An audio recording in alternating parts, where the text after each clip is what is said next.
He grabbed her wrist in the middle of Grand Central Terminal like she was something he owned and had simply misplaced. Joel Vance didn't lower his voice. Yeah, he never had. "You think you can just disappear?" His fingers dug in hard enough to leave marks, and the people nearest them shuffled sideways, suddenly fascinated by their phones, their luggage, the ceiling. Mara Bennett felt the old shutdown happen inside her chest, that quiet, horrible stillness that used to mean survival. Then something shifted. She looked up, saw a stranger standing 3 feet away, and made the most reckless decision of her life. If this story moves you the way it moved me, hit that like button and drop your city in the comments below. I want to see how far this story travels. The morning Mara Bennett almost became invisible again started the way most bad things do. Ordinary and unremarkable, with no warning at all. She had overslept by 11 minutes, which meant she was running through the main concourse of Grand Central Terminal with her tote bag slipping off one shoulder and a coffee she hadn't had time to drink going cold in her hand. The 8:42 to New Haven was already boarding. She had a second interview for a counseling internship at a nonprofit in Hartford, and she had prepped for it 3 nights running, and she was not going to miss this train because she'd stayed up too late reorganizing her notes. That was the plan. She was 41 years old, and the plan was the thing keeping her vertical most days. The main concourse was doing what it always did, churning with bodies, noise, the deep particular echo of a space too large to ever feel warm. Mara had grown up in the city, but she'd stopped using Grand Central regularly during her marriage. Joel had preferred cabs. Joel had preferred a lot of things that gradually rearranged her life into a shape she almost didn't recognize by the time she finally got out of it. She spotted the sign for Track 27 and cut left through a cluster of tourists who were staring straight up at the painted ceiling, arms out like they were balancing on something. She moved around them, shifted her bag, and then stopped. Not because she wanted to, because her body stopped first, before her brain had fully processed what her eyes were transmitting. Joel Vance was standing 40 feet away near the lower staircase, wearing the charcoal overcoat she'd bought him for his birthday 2 years ago, which was such a specific and stupid detail to notice that she almost laughed. Almost. He was scanning the crowd with that particular quality of attention he had, not frantic, not hurried, just methodical and patient in the way of someone who had never once doubted that what he was looking for would eventually come into view. He hadn't seen her yet. Mara's body understood the situation about 3 full seconds before her thinking mind caught up. Her heart rate spiked. Her mouth went dry. Her left hand gripped the coffee cup hard enough to dent the cardboard, and somewhere in the back of her chest, behind her sternum, the old shutdown started.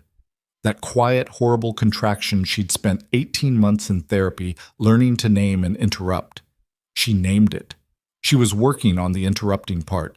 She took one step backward, toward a column, and her heel hit something, a suitcase, someone's abandoned bag, and she stumbled just slightly, just enough that the woman beside her turned and said, "Oh, careful," which was enough sound and movement to pull Joel's scan in their direction. His eyes found her. The thing that happened in his face wasn't rage, not exactly.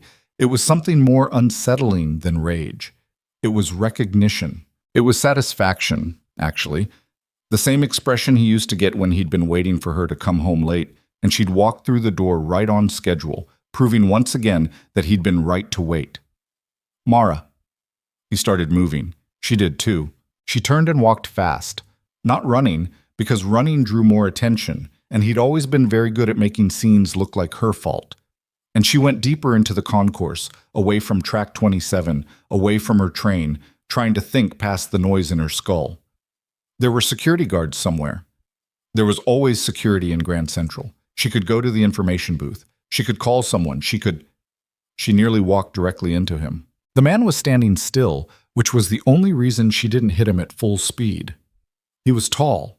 She registered that first, and he was holding a phone to his ear with one hand and a briefcase at his side with the other, and he had the look of someone who'd momentarily paused mid-thought, mid-sentence, mid-something. He was perhaps 45, dark-haired, with the kind of face that didn't give much away. Mara stopped 2 feet from him and looked over her shoulder. Joel was 30 feet back and closing, weaving through the crowd with that same unhurried, inevitable stride. She looked at the stranger. He had lowered the phone from his ear. He was watching her with an expression that wasn't quite alarm and wasn't quite curiosity. Something more neutral than either, like a man who had learned to wait for more information before deciding how to feel. I need you to pretend you know me, Mara said. Her voice came out low and very fast. Right now, please. There's a man behind me and I need him to think I'm not alone. The stranger said nothing for one full second. Then, without changing his expression, he put his phone in his jacket pocket, shifted the briefcase to his left hand, and put his right arm around her shoulders. It wasn't a hug exactly. It was more like a door closing, solid, unhurried, deliberate. He turned them both slightly so that Mara's back was to the direction Joel was coming from, and he said, at a completely normal conversational volume, "You're late." "I know," Mara said. Her whole body was shaking slightly in a way she hoped wasn't visible. "I'm sorry."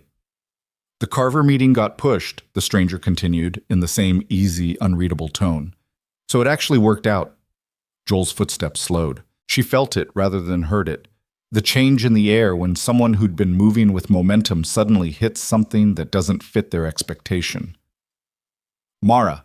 Joel's voice was 15 feet away now. The stranger's arm did not move. "Friend of yours?" he said quietly, not looking up. "Ex-husband," Mara said, which was technically accurate and also the most compressed version of a very long story. "Got it." He finally raised his eyes and looked past her. "Can I help you?"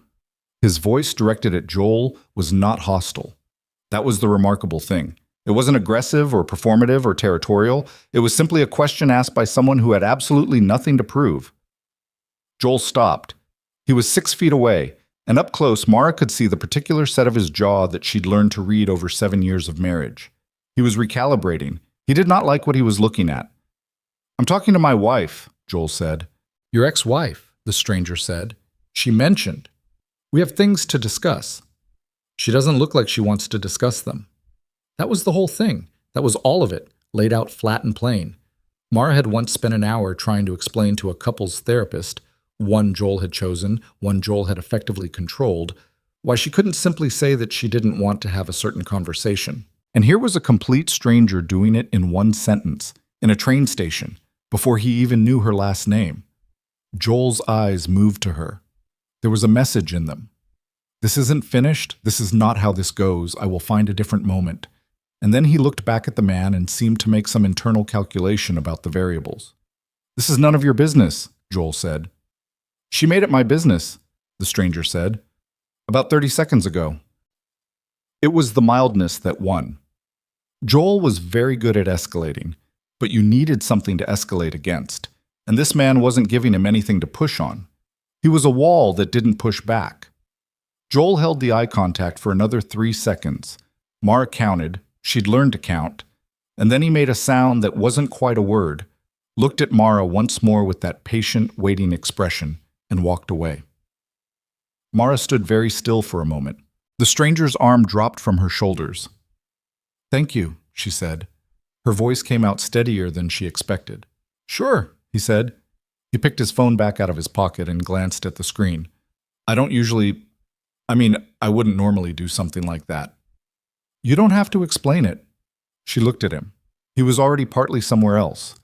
That particular quality of distraction that belongs to people with a lot of competing demands. He looked like someone who managed things, multiple large things simultaneously. "Mara Bennett," she said, because it seemed wrong to just walk away from someone who had done what he'd just done.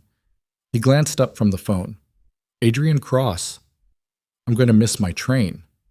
"Probably," he agreed. She looked toward where Joel had gone and saw no sign of him in the crowd. It didn't mean anything. It didn't mean he was gone. It meant he was somewhere else in the terminal or outside on the street, rearranging his approach. She knew how he operated. "Is there someone you can call?" Adrian said. He was watching her in that neutral, data-gathering way, and she got the sense he'd already noticed that she was still tracking exits. "I have a friend I can text," Mara said. "I'll be okay." "All right." That was it. He wasn't going to tell her she'd be fine or offer resources or make it weird. She appreciated that in a way she didn't entirely have words for yet. She picked up her tote bag from where it had slid off her shoulder. "I mean it. Thank you." Adrian Cross nodded once, already raising the phone back to his ear as he walked, and disappeared into the crowd with the same unhurried confidence with which he'd done everything else in the previous 4 minutes. Mara stood in the middle of Grand Central Terminal and breathed.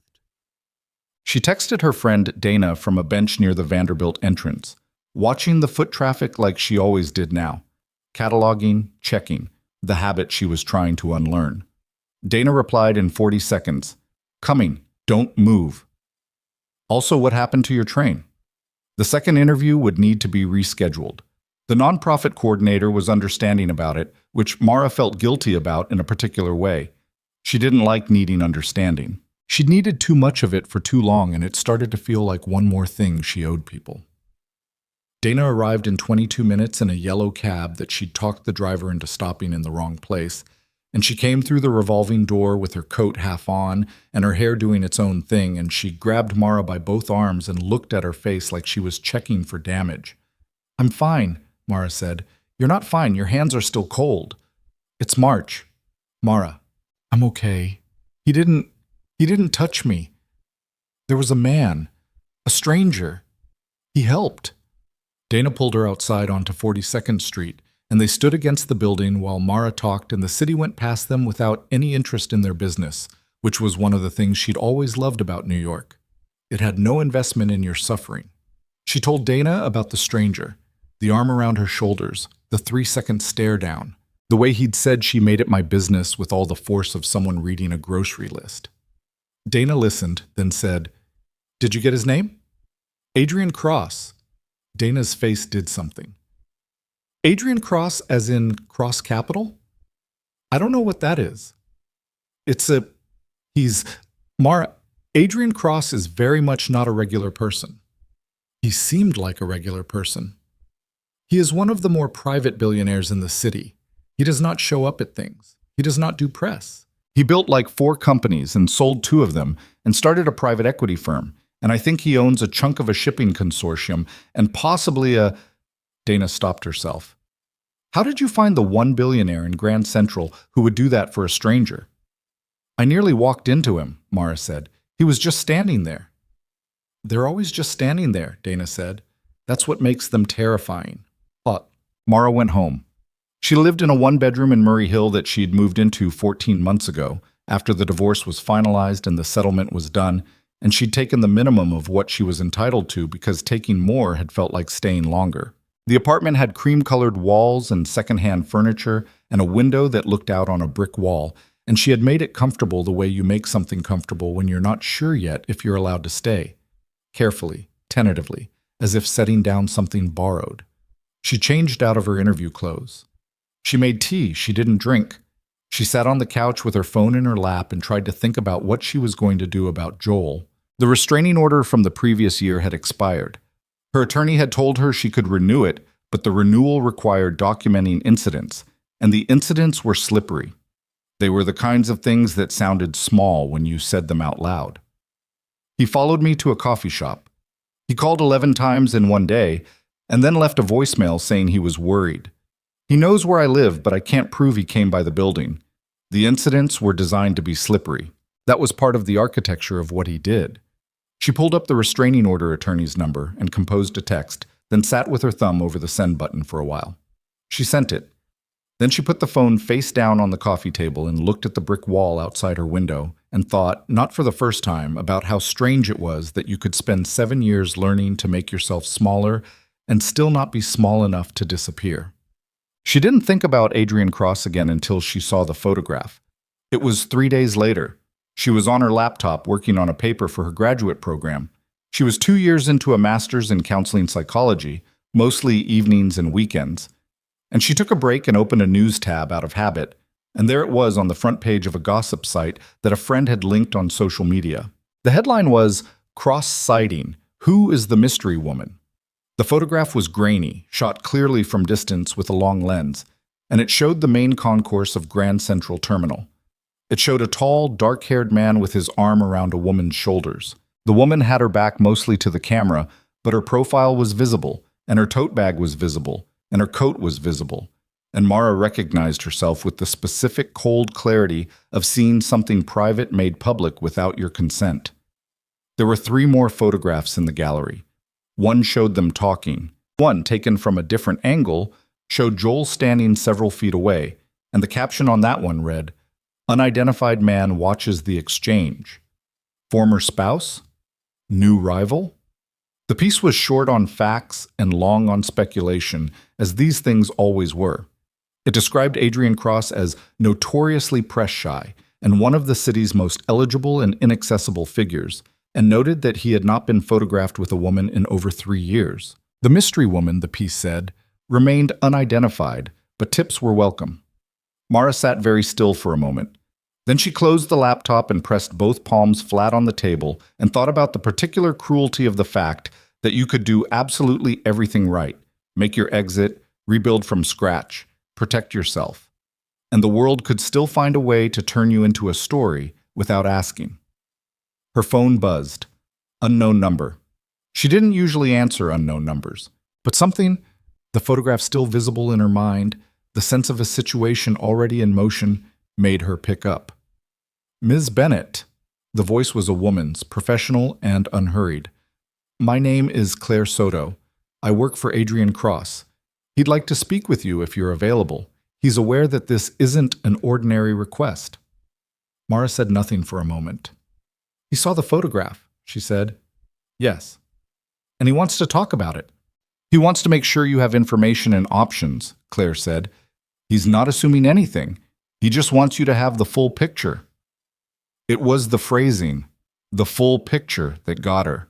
That was what no one had given her for years. Information she was allowed to have, that she was trusted to handle. "Where?" Mara said. "But..." The address was a building in the West 50s. Not a glass tower, but an older structure. The kind that had been renovated so thoroughly it looked like money pretending to be restraint. The lobby had a single security desk and a man behind it who clearly knew who she was before she gave her name. She was taken to the 41st floor. The elevator opened into a waiting area with low furniture and no art on the walls. Just the windows, which were enormous and looked north toward the park. A woman Mara assumed was Claire Soto met her at the elevator. Mid-30s, organized, with the slight tiredness around the eyes that comes from working for someone whose schedule doesn't stop. "He'll be with you in 5 minutes, Claire said. "Can I get you anything?" "I'm fine, thanks." She wasn't fine. She was sitting in the office of a billionaire she'd met 4 days ago in a train station, and there were photographs of them online, and her ex-husband was somewhere in the city rearranging his approach. But fine was still the easier answer. Adrian came out of a side office in exactly 4 minutes. He was in a different suit than he'd been in at Grand Central, but had the same quality of attention, like he was managing several things internally, but would give you whatever percentage of it was appropriate. "Thank you for coming," he said. "You have a very efficient assistant," Mara said. Something crossed his face, not quite a smile, but in the neighborhood of one. "She does most of the actual running of things around here." He gestured toward a conference room, and she followed him in. The table was small. They sat across from each other. "I didn't realize you were photographed," Mara said, before he could open it. "I try not to be. It doesn't always work." He leaned back in his chair, which was the posture of someone not performing ease, but actually at rest. "The photograph is already on several sites. They haven't identified you yet." "Yet," she said. "They will, probably. These things have a trajectory." He paused. "I want to be straight with you about the situation as I see it. The photograph is out. My PR team is going to be pushed to comment, and the man in the background, your ex-husband, that's going to generate its own questions if journalists start connecting him to you." Mara's hands were in her lap. She was aware of their stillness. "He has lawyers," she said. "He's used them before. He prefers proxy conflict. Gives him distance." "I know." Adrian said it matter-of-factly, not dramatically, and she realized he'd had someone look into Joel Vance. She wasn't sure how she felt about that. She filed it away to think about later. "What do you want to do?" she asked. "That's what I want to ask you," he said. "You're the one this affects more." She looked at him. He was sitting there with his hands loose on the table, waiting, and she thought, nobody in a suit this expensive has ever said those words to me in this order. That's not usually how people with more power in a situation approach things. "I'm aware," he said. He didn't seem particularly proud of it, just accurate. What are my options? 1. We say nothing. The story dies on its own timeline, or it doesn't. You potentially get identified. Your ex-husband gets more material to work with. He said it clinically, not cruelly. 2. My team puts out a statement that's vague enough to kill the mystery angle without giving them a new one. That has a limited shelf life. 3. He stopped. 3, Mara said. We give them a cleaner story. A real one, more or less. 2 people who know each other, seen in public. Nothing to investigate because the basic explanation is available. He let that sit for a moment. A temporary arrangement. 6 weeks, probably.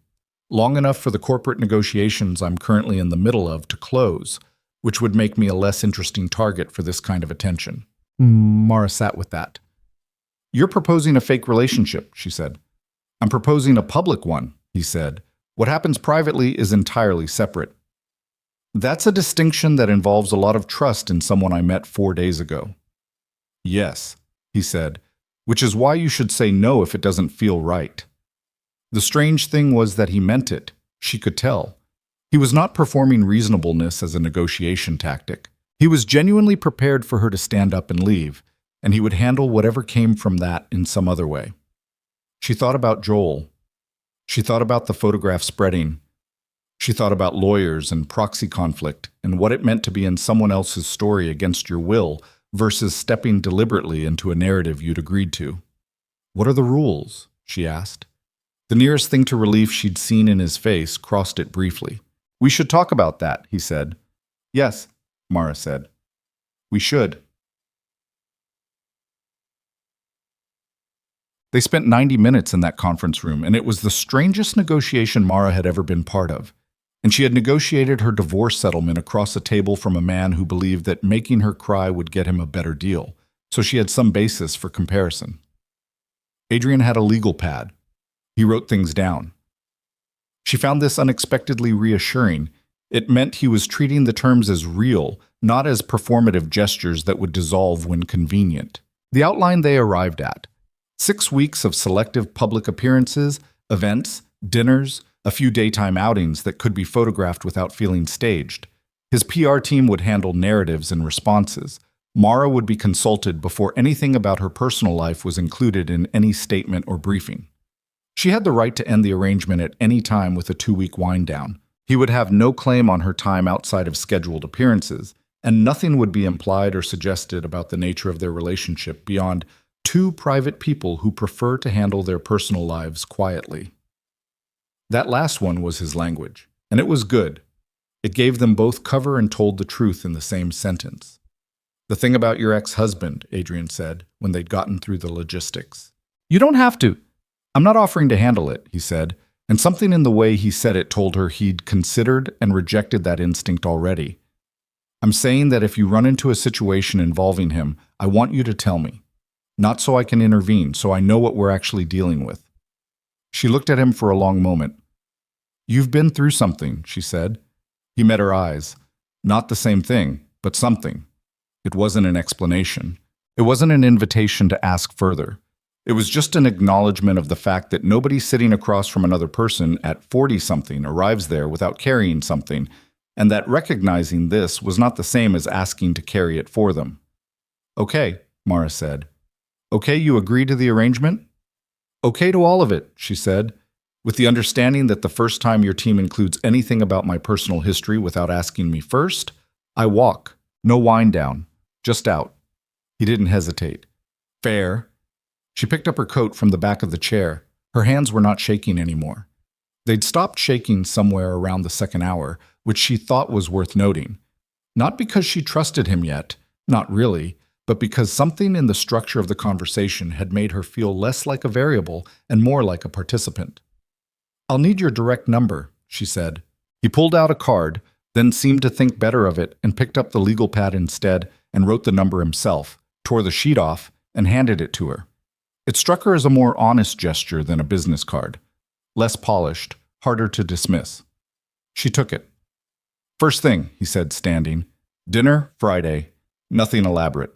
A restaurant in the West Village, cameras outside by habit, nothing inside. 2 hours, and you're home by 9. Well, I have a seminar Thursday evening, she said. I'll need to be done reading by Friday afternoon. He blinked, just slightly. What's the seminar? Trauma-informed counseling, she said. I'm getting my master's. Part-time. He nodded once, slowly, like he was updating something. Friday dinner, then. I'll have Claire send you the details. Mara walked to the elevator. She rode down 41 floors in silence. She went out through the lobby with the single security desk and the man who already knew her name, and she stepped out onto the street in the West 50s, and the city swallowed her whole the way it always did. Without comment, without fanfare, without any particular interest in what she was about to walk into. She looked at the torn piece of legal pad in her hand. 7 digits, written by a billionaire she'd nearly walked into in a train station 4 days ago, while she was running from her ex-husband and already 11 minutes late to a life she was trying to rebuild from scratch. She put it in her coat pocket and headed for the subway. Joel Vance had, in the meantime, not been idle. He was the kind of man who moved carefully when he felt threatened, which was how he'd kept things together for so long. The careful pace, the patient architecture of pressure.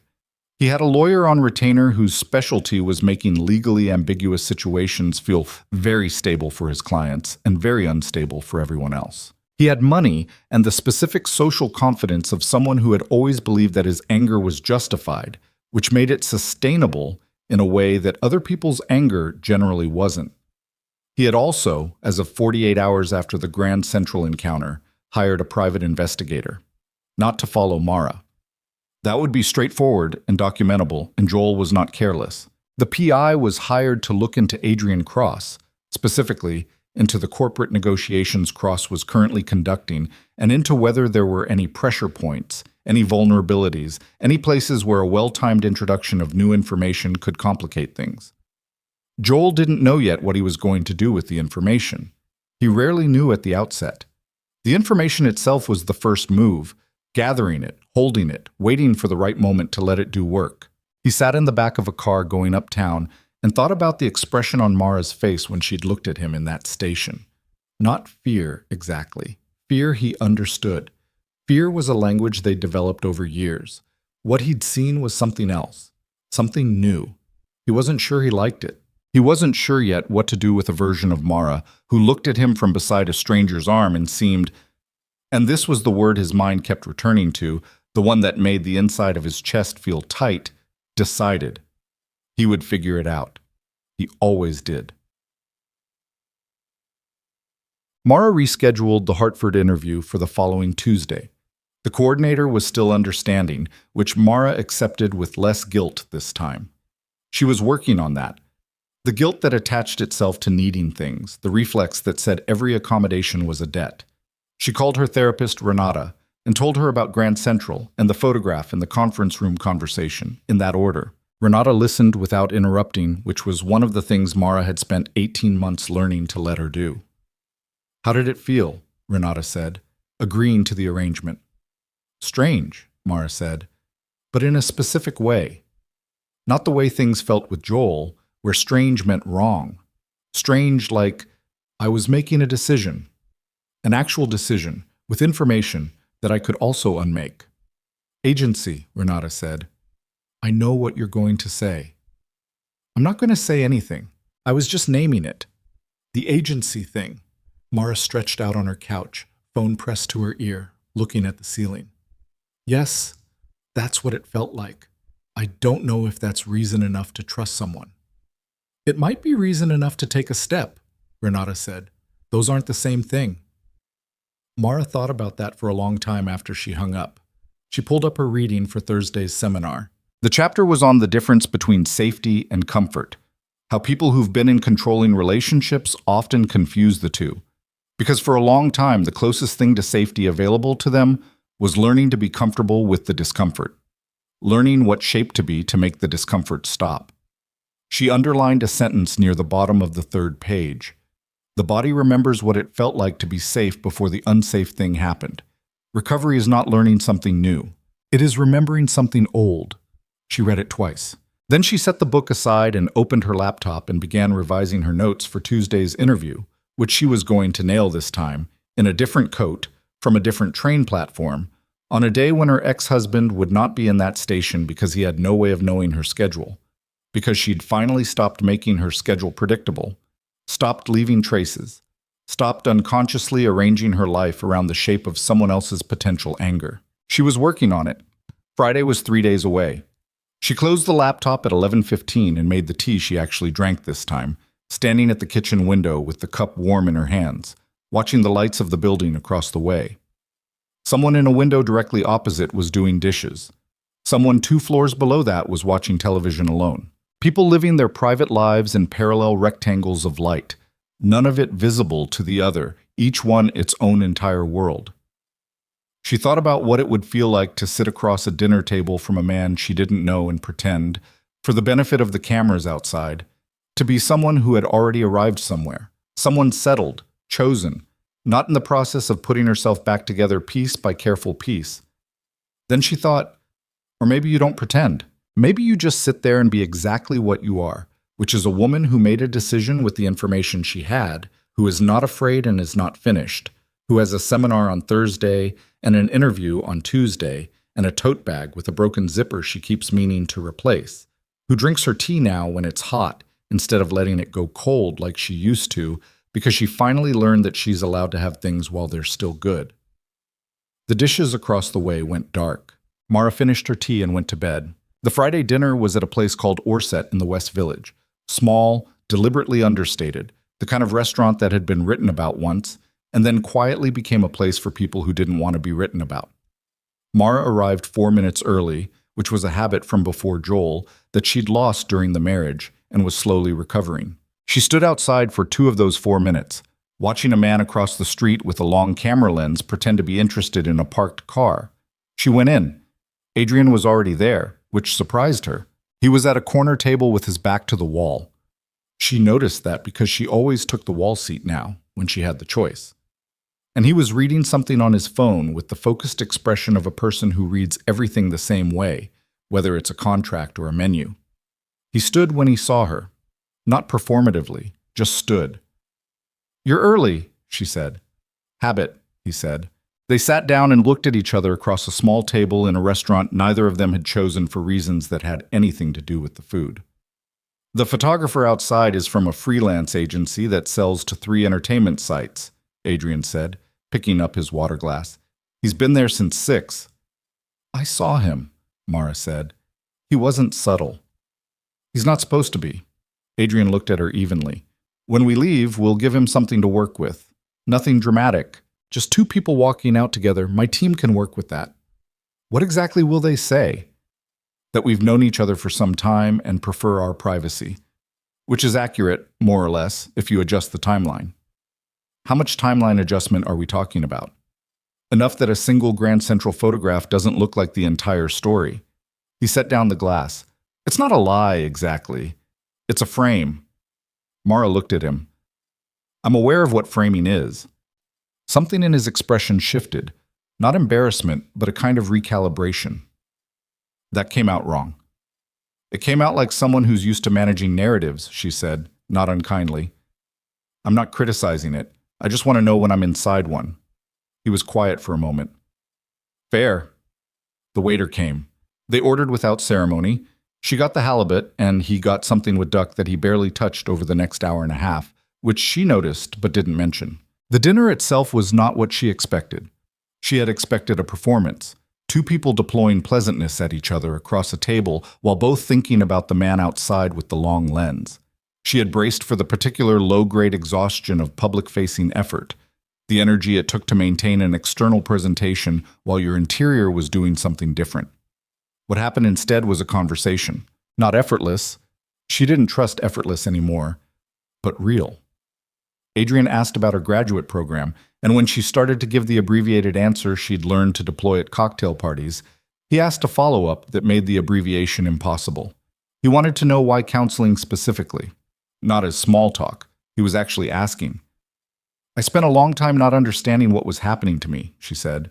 She kept her voice level because the table was small and the restaurant was quiet, and the man outside had a long lens, but the walls had ears of the regular kind.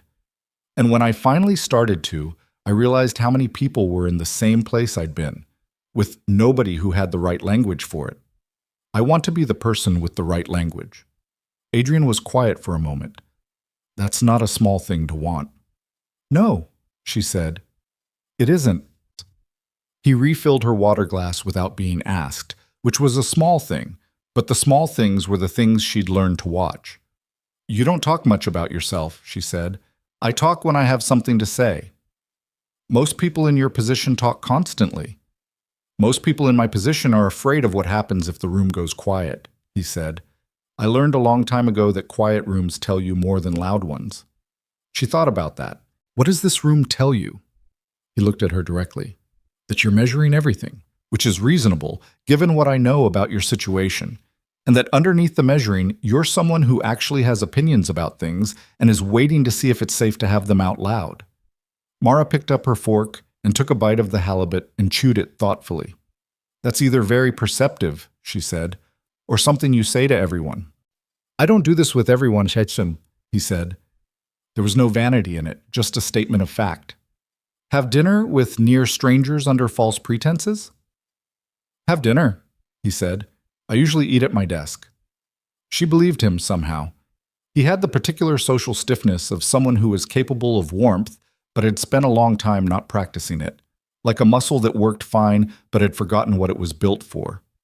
They were there for an hour and 40 minutes. When they left, they walked out onto the sidewalk together, and Mara did not think about the camera because she'd made a decision to stop performing and start just being present. And being present meant that when Adrian's hand briefly touched the small of her back to steer her around a cracked piece of sidewalk, she didn't flinch. She used to flinch. The photographer got his shot. She didn't look at it until the next morning, when Dana sent her a link with a string of increasingly hysterical text messages attached. Oh my God, Mara, are you seeing this? He's looking at you like, I need you to call me immediately. The photograph was not what she'd expected. The photographer had caught them mid-step on the sidewalk, not posed, not performing.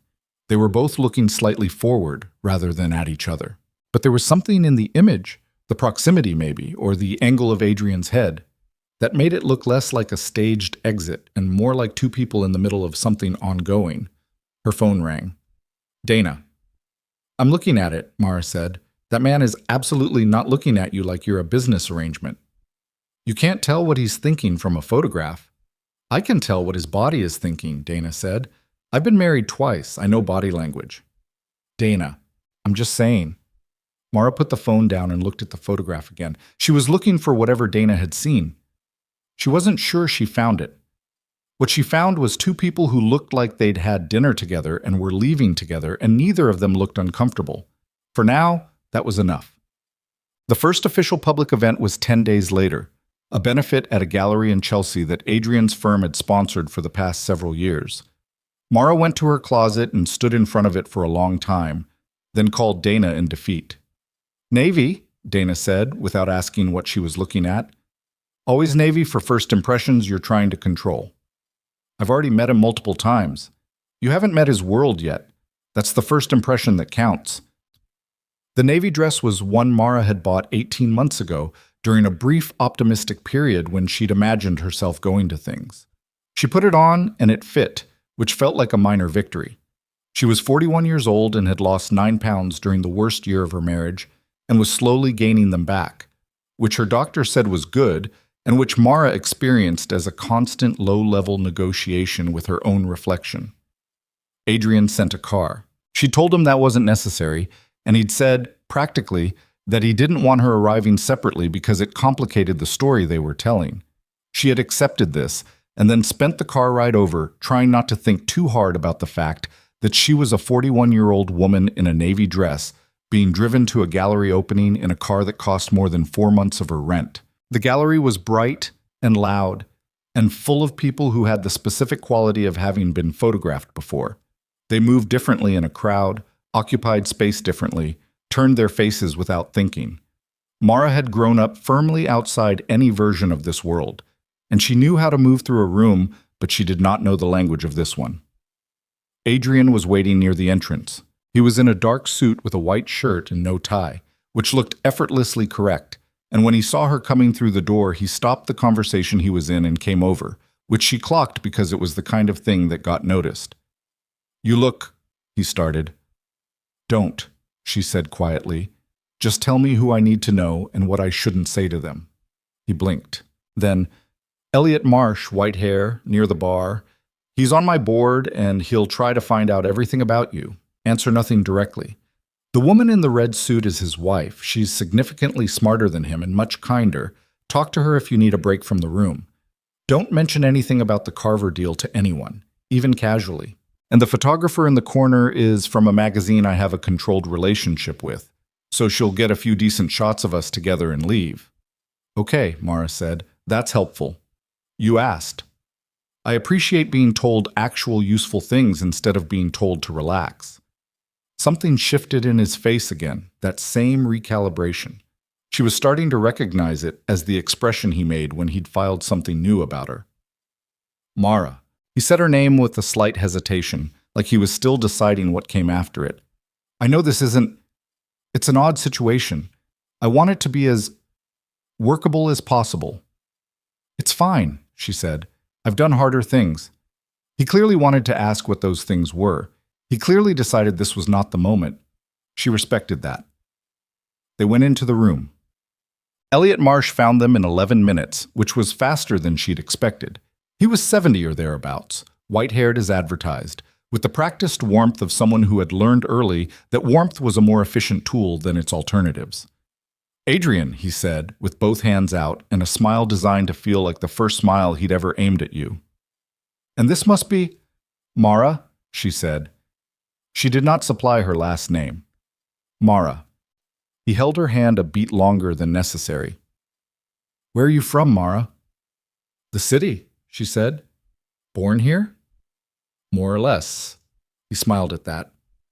More or less. I like that. He looked between them with the expression of a man collecting data. Adrian hasn't brought anyone to one of these in a long time. I've been busy, Adrian said, in a tone that closed that particular line of inquiry. Elliot pivoted without missing a step. How are you finding the negotiations? The Carver thing is making people nervous. People are always nervous, Adrian said. It passes. The Torrance Group has been making moves. I'm aware. There's talk about them approaching the secondary stakeholders. Elliot kept his voice pleasant, conversational, but his eyes were not pleasant. They were the eyes of someone who'd been watching corporate maneuvering long enough to see moves 3 ahead. I wanted you to know that I've heard things. I appreciate that, Adrian said, and his voice had changed. Not dramatically, but enough that Mara could tell this was the real version of him, the one that operated in this world on its own terms. Whatever he was in that conference room with her, or at that dinner table, this was also him. Harder, more calibrated. She filed that away, too. Your wife handles herself well, Elliot said to Adrian, as if Mara were not standing directly next to him. She's not my wife, Adrian said. Elliot looked at Mara. She gave him nothing. Of course, he said. Well, he excused himself with the same practiced warmth with which he'd arrived. Mara waited until he was out of range. Who's the Torrance Group? Competitors, Adrian said. He had a glass of something amber and barely touched. They want what I'm building. They've been circling for 2 years. And the secondary stakeholders? He glanced at her sideways. You picked that up. I listen, she said. It's a skill I developed for self-preservation, and it turns out it works in other contexts too. He was quiet for a moment. There are 3 secondary stakeholders in the Carver acquisition. If Torrance approaches them before the deal closes, they could create enough noise to delay the timeline. Delay means doubt. Doubt in a deal this size is expensive. Is there something you can do to secure them? Yes. I need 2 more weeks without disruption to do it. He turned his head slightly toward her. Which is part of why the photographs and the current narrative are more useful to me than a distraction. I'm a stabilizing element, Mara said. That's a generous way to describe what the PR team said, yes. What did the PR team actually say? He looked like he was deciding something. They said that the mystery woman angle was generating more interest than the deal itself, and that if we controlled the story, we could shift the attention. Shift it toward you and away from the deal. Toward something human, he said, and away from something financial. Mara considered this, the honest acknowledgement of it. He could have dressed it differently. He hadn't. Okay, she said. Okay? I said I wanted to know when I was inside a frame, she said. Now I know. That's all I needed. He looked at her for a moment, not the way men looked at her when they were performing interest, not the way Joel had looked at her, which was always a calculation of some kind. Just a look, like he was surprised, and had decided to just let himself be surprised without doing anything about it. Come on, she said. Introduce me to the woman in the red suit. Eleanor Marsh was, as advertised, significantly smarter than her husband and much kinder.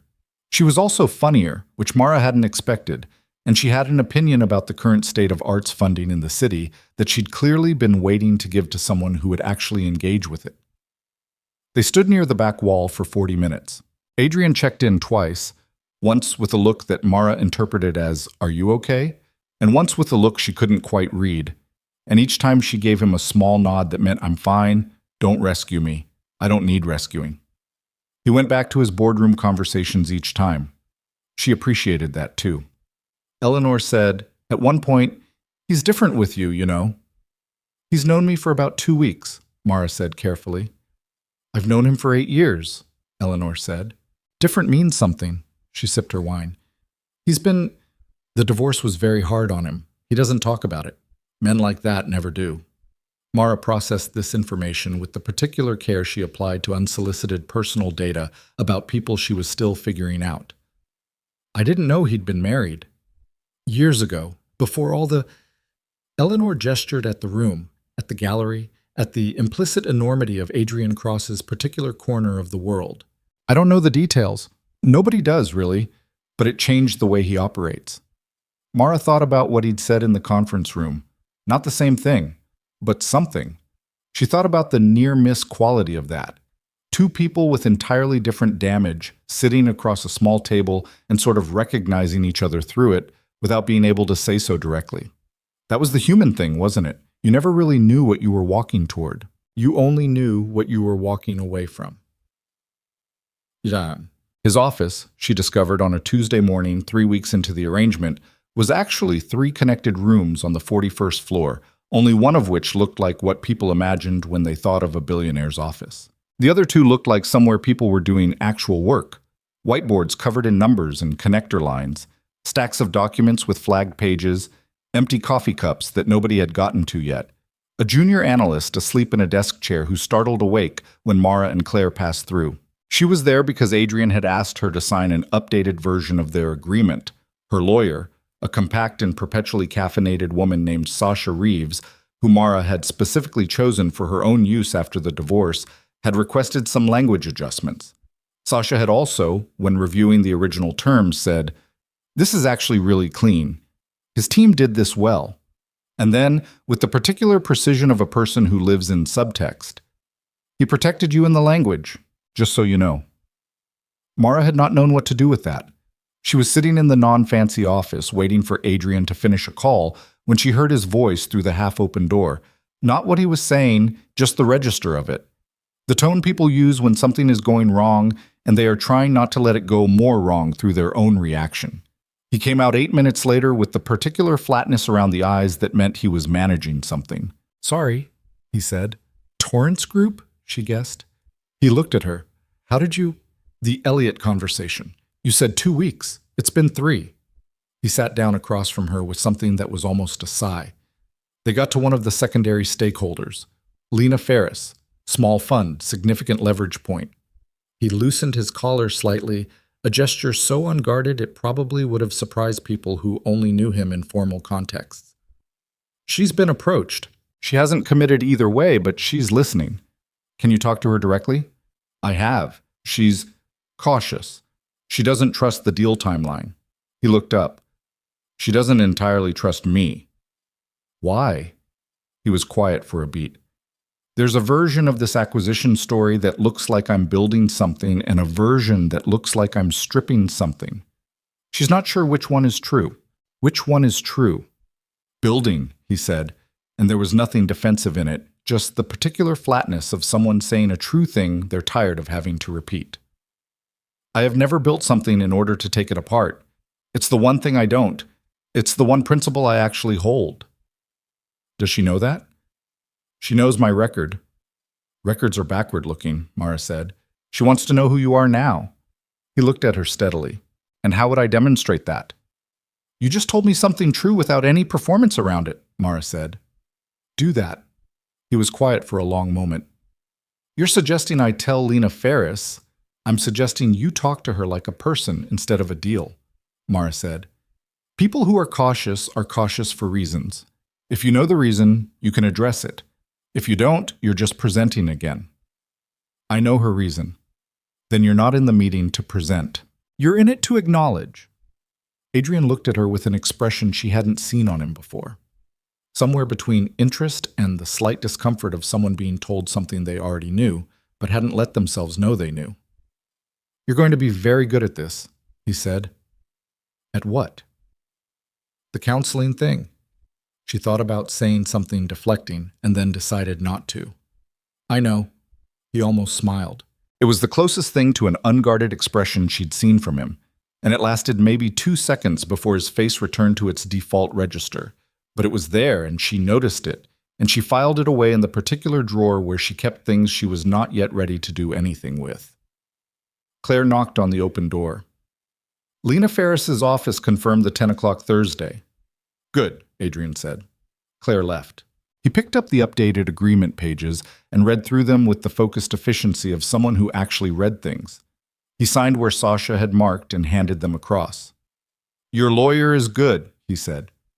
She's the best I could find, Mara said. After the divorce, I decided I was only going to hire people who were better than me at their thing. That's a good policy. It's an obvious policy.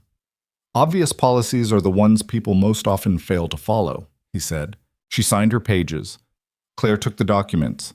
Mara gathered her coat and her bag, and Adrian walked her to the elevator, which he didn't need to do. They stood there for a moment. Friday's thing, he said. The Hargrove reception. It'll be longer than the gallery. 3 hours at minimum.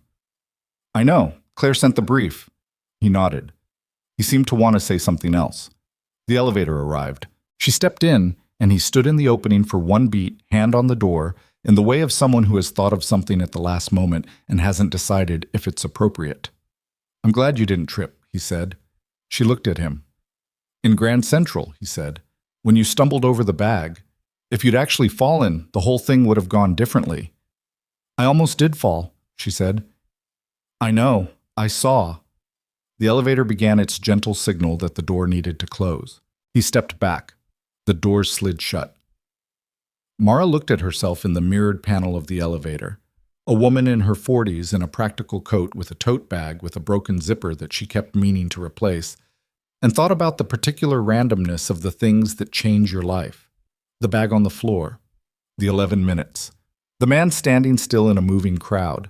She was not romantic about it. She was 41 and had been married to a man who taught her, very effectively, what it cost to mistake convenience for meaning. She was not going to make that mistake again. But she was also not made of stone. She knew the difference now between a feeling she was manufacturing to survive a situation and a feeling that was simply true. She had learned to tell them apart, and the work of learning had cost her enough that she trusted the distinction. Something was happening. She didn't know yet what it was. She was going to be careful with it, the way you're careful with something that hasn't decided yet, whether it's fragile. Joel Vance called her on a Wednesday evening when she was eating leftover soup and reading for Thursday's seminar. She looked at the name on the screen. She'd kept his number saved specifically so she would know when it was him and could choose. She let it ring. He left a voicemail. She didn't listen to it immediately. She sat with her soup getting cold and thought about the version of herself 3 years ago who would have listened to it within 60 seconds, heart already accelerating, already preparing the interior performance of calm that the conversation would require. She listened to it 40 minutes later while doing the dishes. Mara, I've been thinking about what happened at the station. I reacted badly and I know that. I'm trying to do better. I heard you're seeing someone. I don't know if that's true. I just wanted to say I hope you're okay. Call me if you want. She played it once more. She was listening for specific things. The cadences, the word choices, the structural decisions. 7 years was enough time to learn the grammar of a person's manipulation. The I reacted badly without specifying what the reaction was. The I'm trying to do better with no evidence attached. The I heard you're seeing someone that told her he was still tracking her life from a distance, presented as coincidental knowledge. She forwarded the voicemail to Sasha Reeves with a brief text. Documentation. No action needed yet. Sasha replied within 2 minutes. Good. Keep them coming. Mara dried her hands and went back to her reading. The chapter was about the difference between someone who had genuinely changed and someone who had learned to perform change with increasing sophistication. The list of markers was not simple. It required time. It required observation.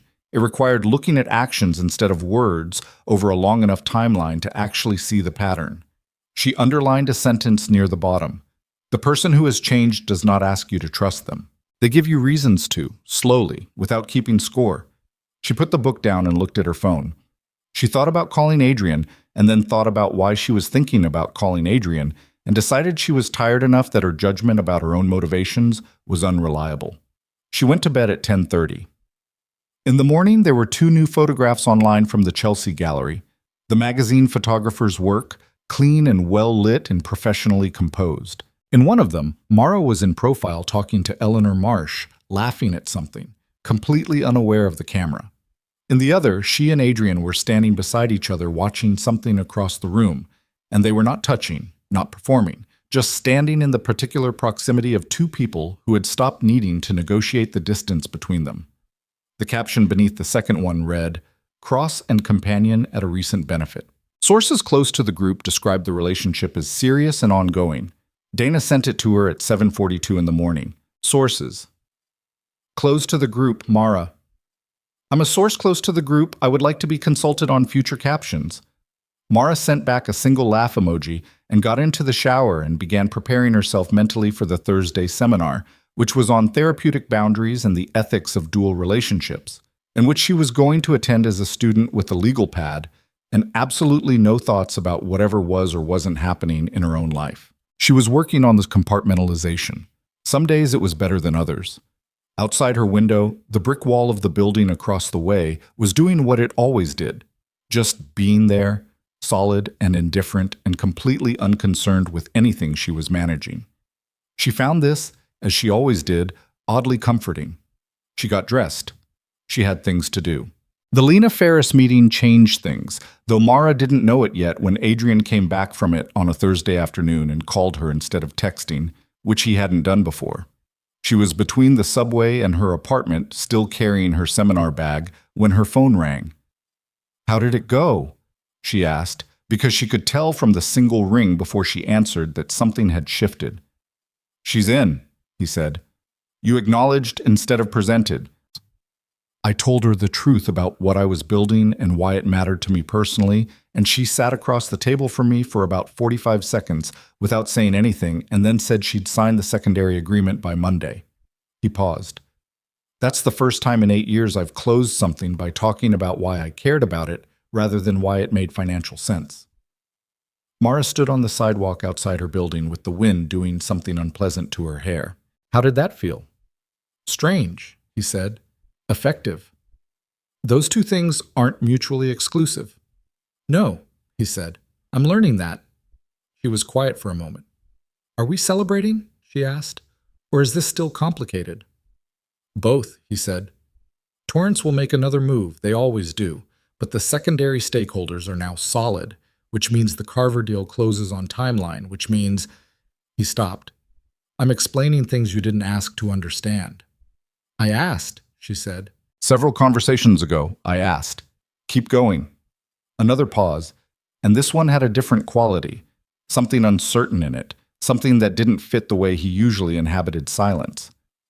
"I thought we could have dinner," he said. "Not for the cameras, just dinner." Mara looked at the door of her building. She thought about the chapter she had to finish reading tonight. She thought about what Renata would say, and what Dana would say, and what she herself would have said 6 weeks ago about the wisdom of this particular progression. "I need 45 minutes, she said. "I have to change and eat something first, so I'm not at a disadvantage." "There's a place in the East 40s, he said. "Nothing staged about it, just good food." "Send me the address," she said. She went upstairs and changed into jeans and a gray sweater that she liked because it was soft, and she'd bought it herself. and she ate half an apple over the sink because she meant what she'd said about not arriving hungry. And she went back out into the evening city with the particular sensation of someone walking towards something without knowing its exact shape.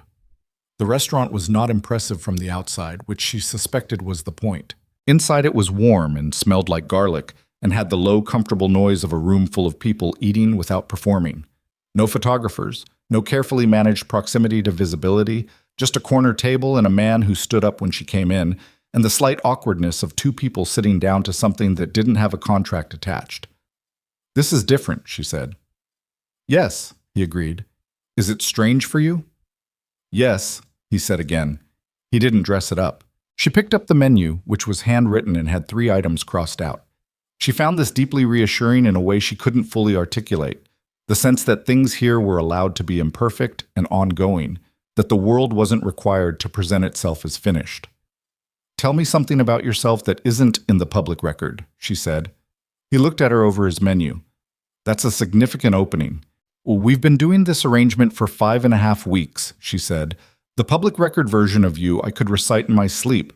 I want the other one." He was quiet for a moment, and she watched him decide something. Not about whether to trust her, she thought he'd made some version of that decision before tonight, but about which true thing to start with. "I grew up in a house where money was the primary language," he said. "My father built a real estate company that did well and then spectacularly poorly. The spectacular failure happened when I was 14, and I watched him rebuild it over the next 6 years through what I can only describe as pure controlled stubbornness. And the thing I took from that wasn't the stubbornness. It was the language. Money as the measure of everything. The way the whole house held its breath when the numbers were wrong and exhaled when they were right. And you internalize that." "I built an empire on it," he said, without irony. "So yes." "What changed?" He picked up his water glass, set it down. "My marriage." She waited. Her name was Diane. We were together for 6 years, married for 4. She was... He stopped. Tried again. "She was the person who knew that the language I spoke wasn't the only one available. She tried to teach me something else, and I was a very poor student." He said it with the specific flatness of someone who has processed a grief down to its bones. "She didn't leave because I was cruel. She left because I was absent. I was physically present and functionally elsewhere, and after 4 years she stopped waiting for that to change." "Did you try to change it?" "When it was already too late," he said, "which is the most human answer I have." Mara looked at him across the table. "How long ago?" 7 years. "Have you been with anyone since?" "Not seriously," he said. "There have been," he seemed to consider the right word, "arrangements, I suppose, which is a cold way to describe it. But accurate." "But accurate." He met her eyes. "Until recently, everything in my life has operated as an arrangement of some kind. It's the only structure I was competent in." "And now?" she asked. "And now," he said carefully, "I'm sitting in a restaurant without a camera outside and without a contract for this specific dinner, and I don't entirely know what structure this is, which is," he paused, "not comfortable, but also not something I want to avoid." Mara looked at the table. She smoothed the edge of the napkin in her lap. She thought about Renata saying, "A step is not the same as trust," and about the chapter on people who performed change versus people who enacted it, and about the very specific and not romantic fact that she was 41 years old and had earned the right to be careful and was going to exercise that right. "I'm not in a position to be anyone's learning experience," she said. "I've been someone's project before, not willingly, but still. I can't do it again." "I know," he said. "I'm not..." He stopped. "I'm not asking you for anything. I'm just being honest about where I am." "That's what makes it complicated," she said. "Honest is hard to argue with." He almost smiled. "You could try." "I could," she said. "I won't." She picked up her menu again. "What's good here?" "Everything with pasta," he said. "The lamb is inconsistent." "Good to know." They ordered. They ate. The conversation moved, not strategically, not with the managed quality of all their previous dinners, but the way conversations move when nobody is managing them, which is sideways and backward, and occasionally somewhere unexpected. He told her about the first company he'd built, which had started as a data analytics firm and pivoted twice before finding its shape, and how the pivots had cost him 2 early partners who couldn't tolerate the uncertainty. She told him about the first year of her graduate program, which she'd almost quit in October because she'd been juggling it with a part-time job in the last stages of the divorce proceedings, and she'd sat in the parking lot of the university at 10:15 on a Tuesday night and cried for 20 minutes and then gone home and registered for the spring semester. "Why?" he said. "Because I'd told myself I was going to finish it," she said. "And I'd made myself a lot of promises I hadn't kept during the marriage. I wasn't going to break another one." He nodded slowly. "The parking lot is the whole story. Most of the real story happens in parking lots," she said, "or train stations." He looked at her. "Or train stations," he agreed.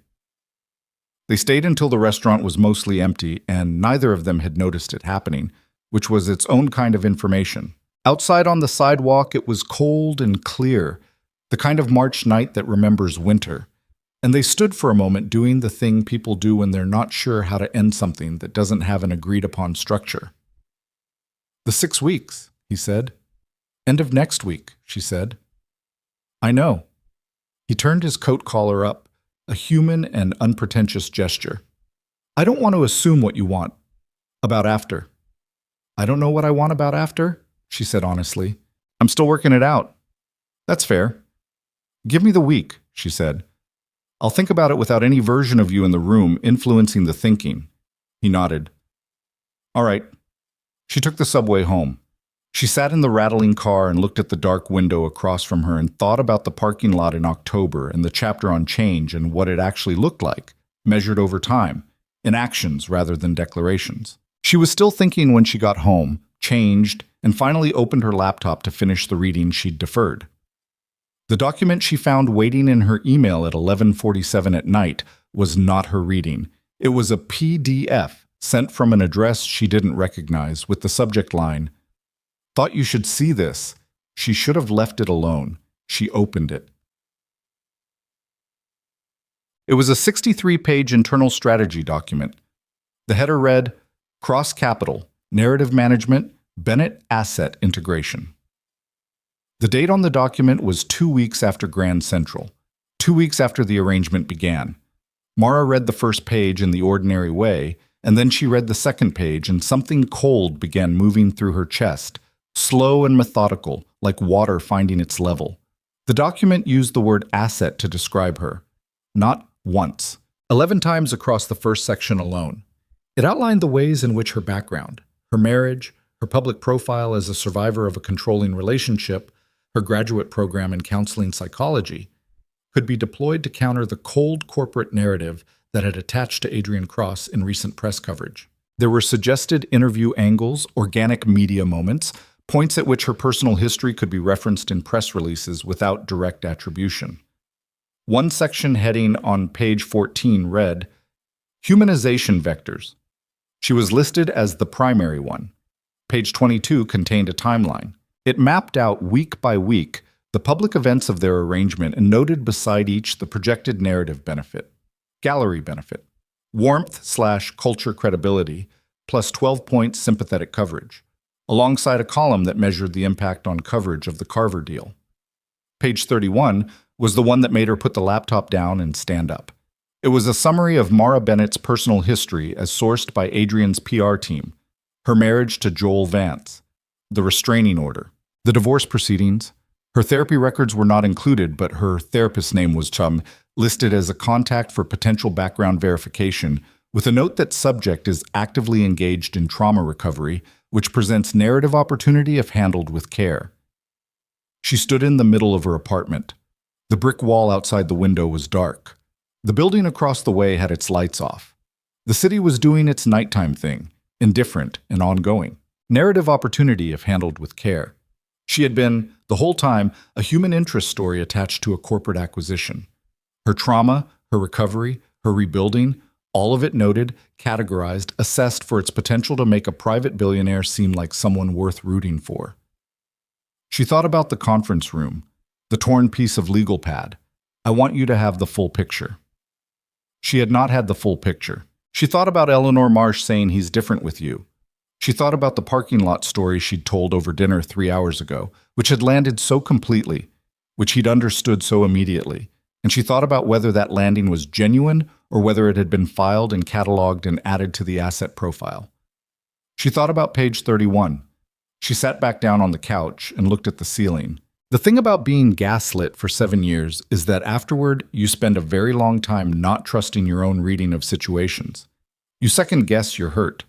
You audit your anger. You ask yourself, before feeling anything, whether the feeling is accurate or whether it's a residue from something else, a pattern mistakenly applied. She did that now. She ran through it. She asked herself whether she was reacting proportionally, whether there was context she didn't have, whether there was an innocent explanation for a 63-page document using the word asset to describe a human being's trauma history.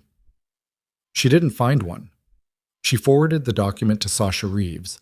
Then she sent a single text to Adrian's direct number. I need to see you tomorrow, not in your office, somewhere neutral. She put the phone face down and did not check it again.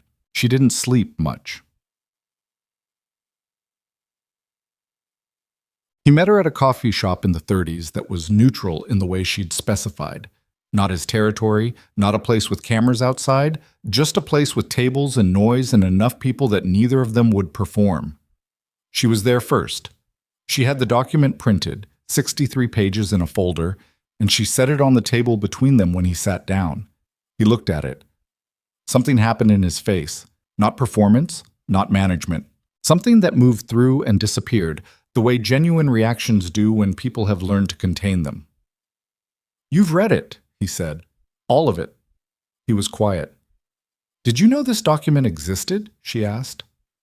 Not in this form, he said. What form did you know it in?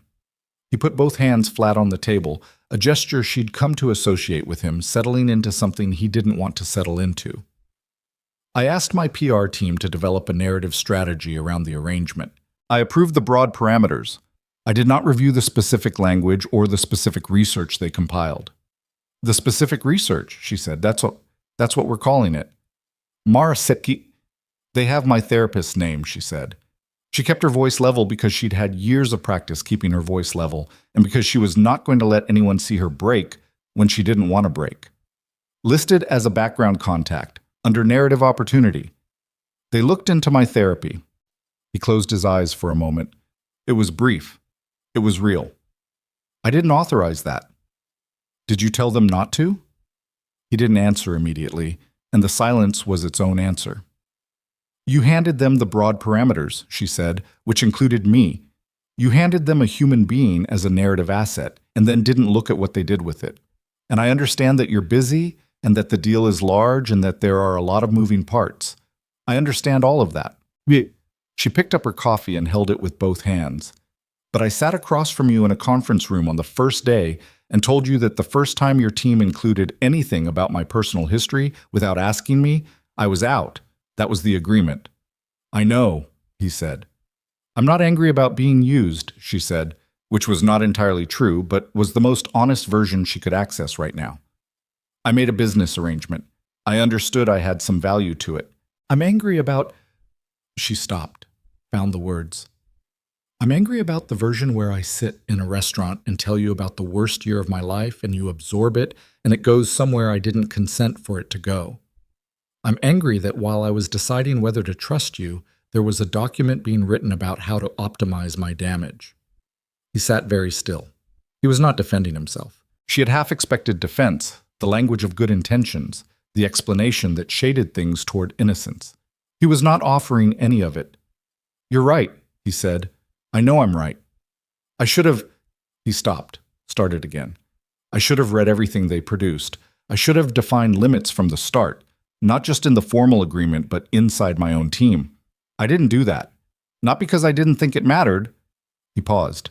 I think I didn't look too closely because I was aware that looking closely would require me to tell them things they wouldn't understand, why certain boundaries existed.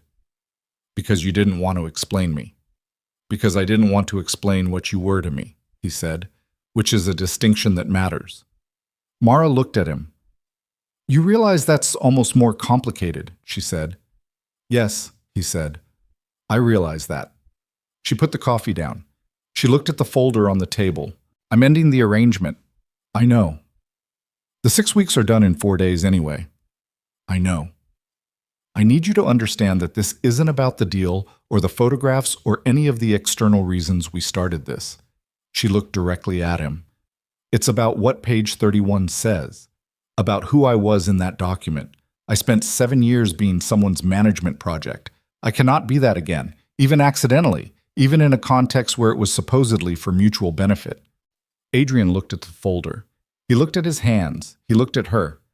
I don't have anything adequate to say to that, he said, which I know isn't what you need from this conversation. I don't need anything from this conversation, she said. I needed to say it to your face instead of by text. I'm glad you did. She picked up her bag. She left $2 on the table for the coffee she'd barely drunk. She stood up. I need you to know, he said, that what I told you last night was true. The whole dinner. None of it was strategic. She looked at him from standing height. He was still sitting, and something about that, the fact that he hadn't stood up, hadn't tried to stop her, hadn't positioned himself physically as an obstacle, registered. I believe you, she said. That's what makes it complicated. She walked out into the March morning. It had gotten colder overnight, which felt appropriate. The city had its own timing, indifferent and accurate. But she called Renata that afternoon and told her everything.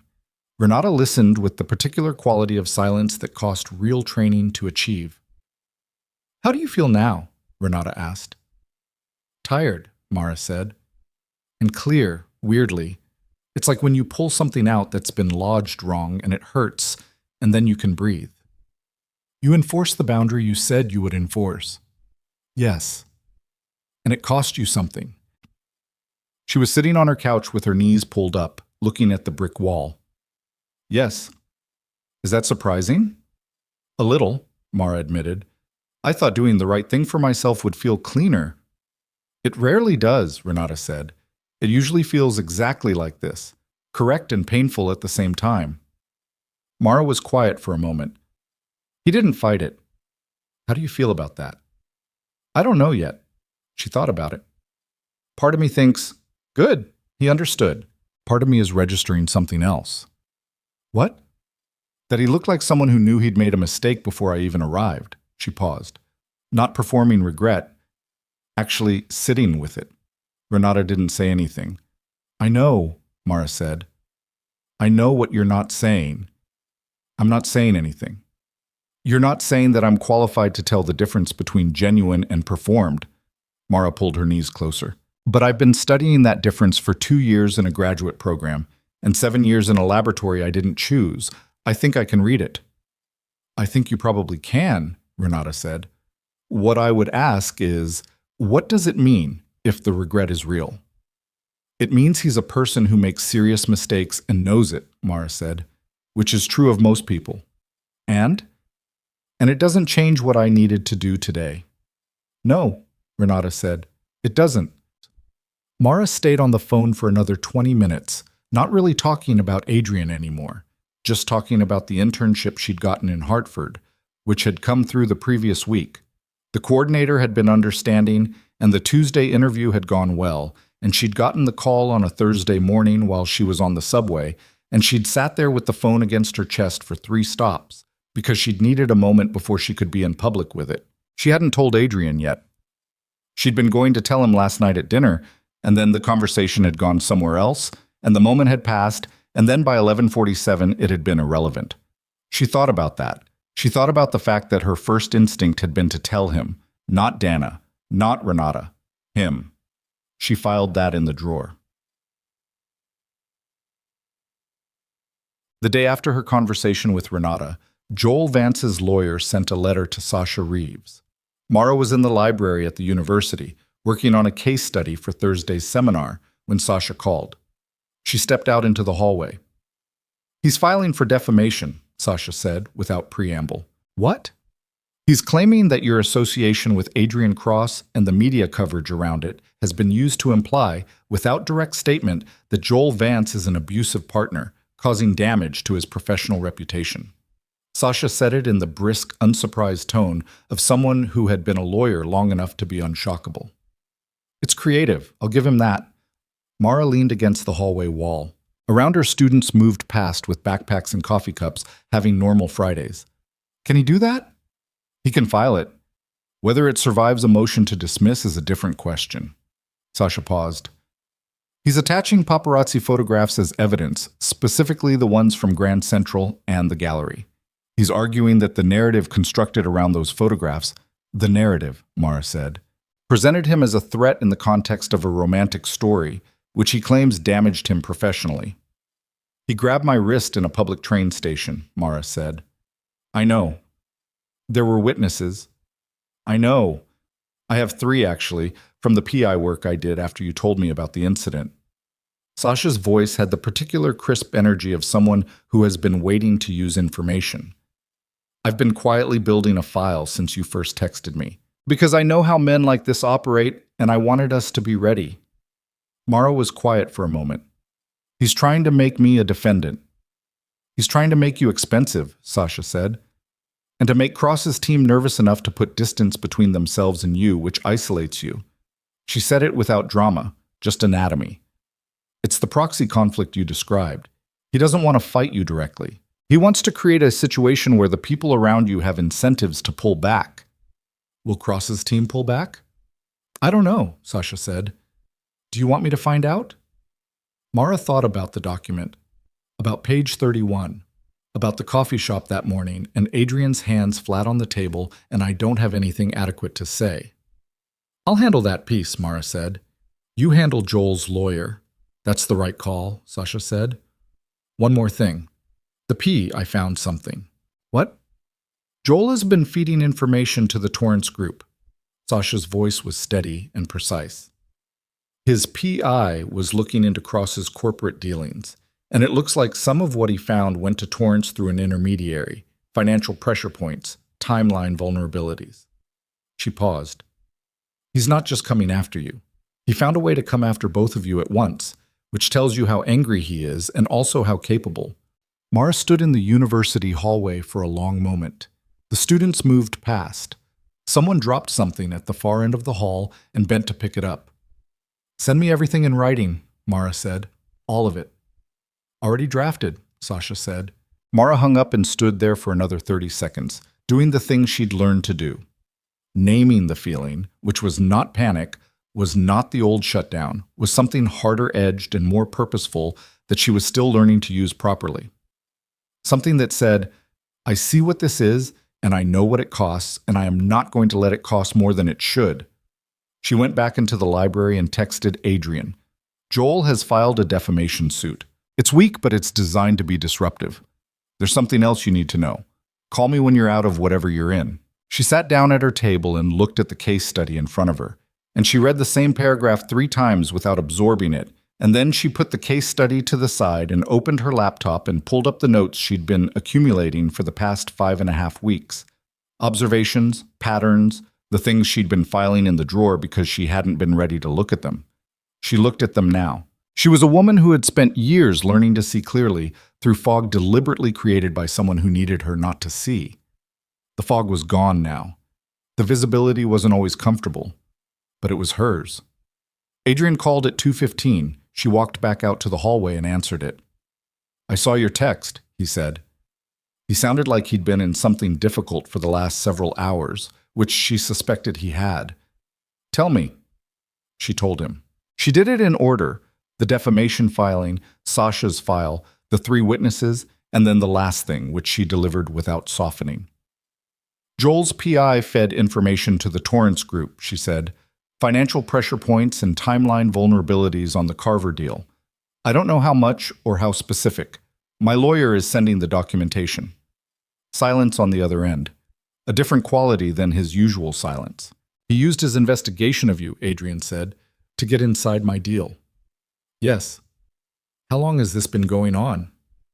I don't know the start date. Sasha will have the details. Another silence. This is my fault, he said. It's Joel's fault, Mara said. He made the choice. You didn't do this. I put you in a visible position that gave him leverage over something larger than just the 2 of you. His voice was even, but something underneath it wasn't. That's on me. You can take responsibility for that later, Mara said. Right now I need to know what your exposure is on the Carver deal. If Torrance has real timeline information, he stopped. It depends on what they have. It could be manageable, or it could be... He stopped again. How did your ex-husband get that specific? He's had a private investigator working since 3 days after Grand Central, Mara said. He's very patient and very resourced, and he plays proxy conflict because it keeps him at a distance from consequences. She had said some version of this sentence before. To Renata, to Sasha, to herself in the mirror at various points, and the words had not changed, but the flatness of them had. He identified the most valuable target in your vicinity and found a way to use it against you. That's what he does. She could hear Adrian breathing. Mara, he said. I know, she said. I know this is... We're not in the arrangement anymore, and you don't owe me anything, and I don't owe you the information technically. But I'm giving it to you because you need it, and because whatever is between us, I'm not interested in being the reason your deal falls apart. Another beat. The other thing, he said quietly. From yesterday. I need you to know that I called an emergency meeting with my communications team this morning. The document is being pulled. The research files are being deleted. I fired the consultant who added the therapy reference. His voice was the same measured register it always was, but there was something underneath it, something that caused him to say, I know that doesn't undo what happened. I'm not presenting it as an undoing. I'm telling you because it's what I'm doing, and I want you to know what I do, not just what I say. Mara stood in the hallway with her back against the wall. The person who has changed does not ask you to trust them. They give you reasons to, slowly, without keeping score. I heard you, she said. That's enough, he said. For now. I'll send you Sasha's documentation, she said. Thank you. She went back into the library. She sat down in front of her case study. She stared at it for a long time.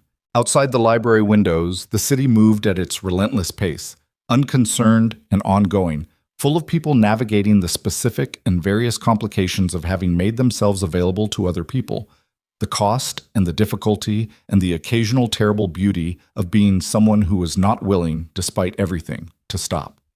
She picked up her pen. She got back to work. Sasha's documentation arrived in Adrian's inbox at 4:17 on a Friday afternoon, which meant his legal team had approximately 68 hours before Monday morning to assess it, respond to it, and develop a position on the Torrance exposure before the markets opened, and before anyone with a long lens and a gossip column started asking why Cross Capital's narrative had gone quiet. Mara knew this because Adrian called her at 4:45, which was 28 minutes after the documentation arrived, which told her something about how fast he read things when they mattered.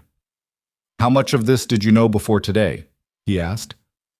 The Joel part, most of it. The Torrance connection, I found out when Sasha did.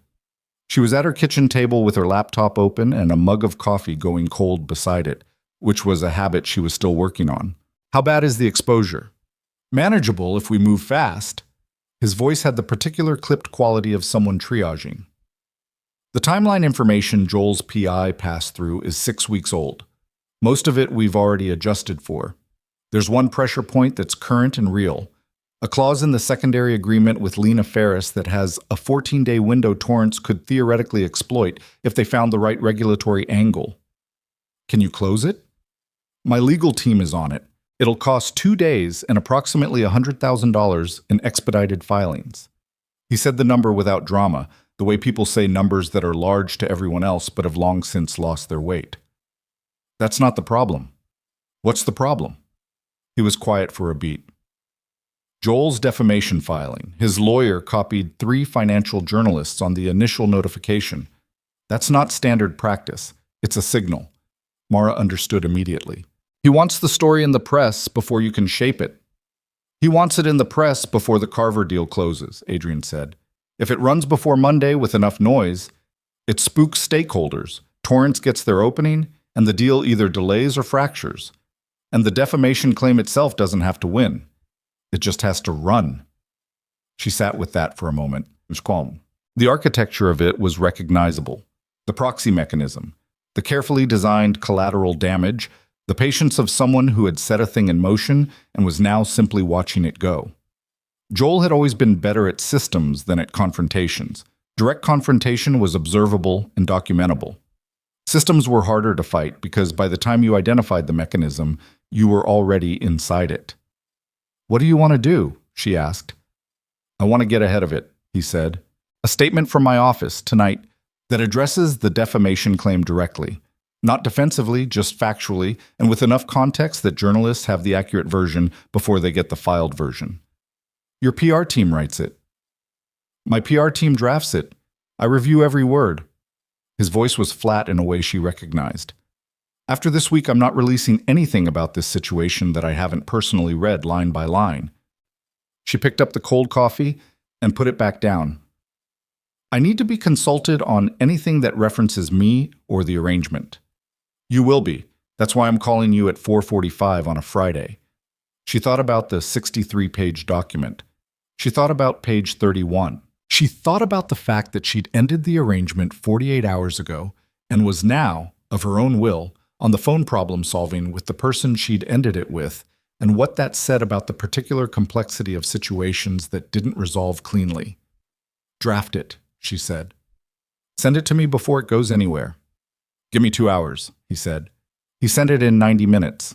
She read it at her kitchen table with a pen in her hand because she thought better with a pen in her hand, and she made 4 changes.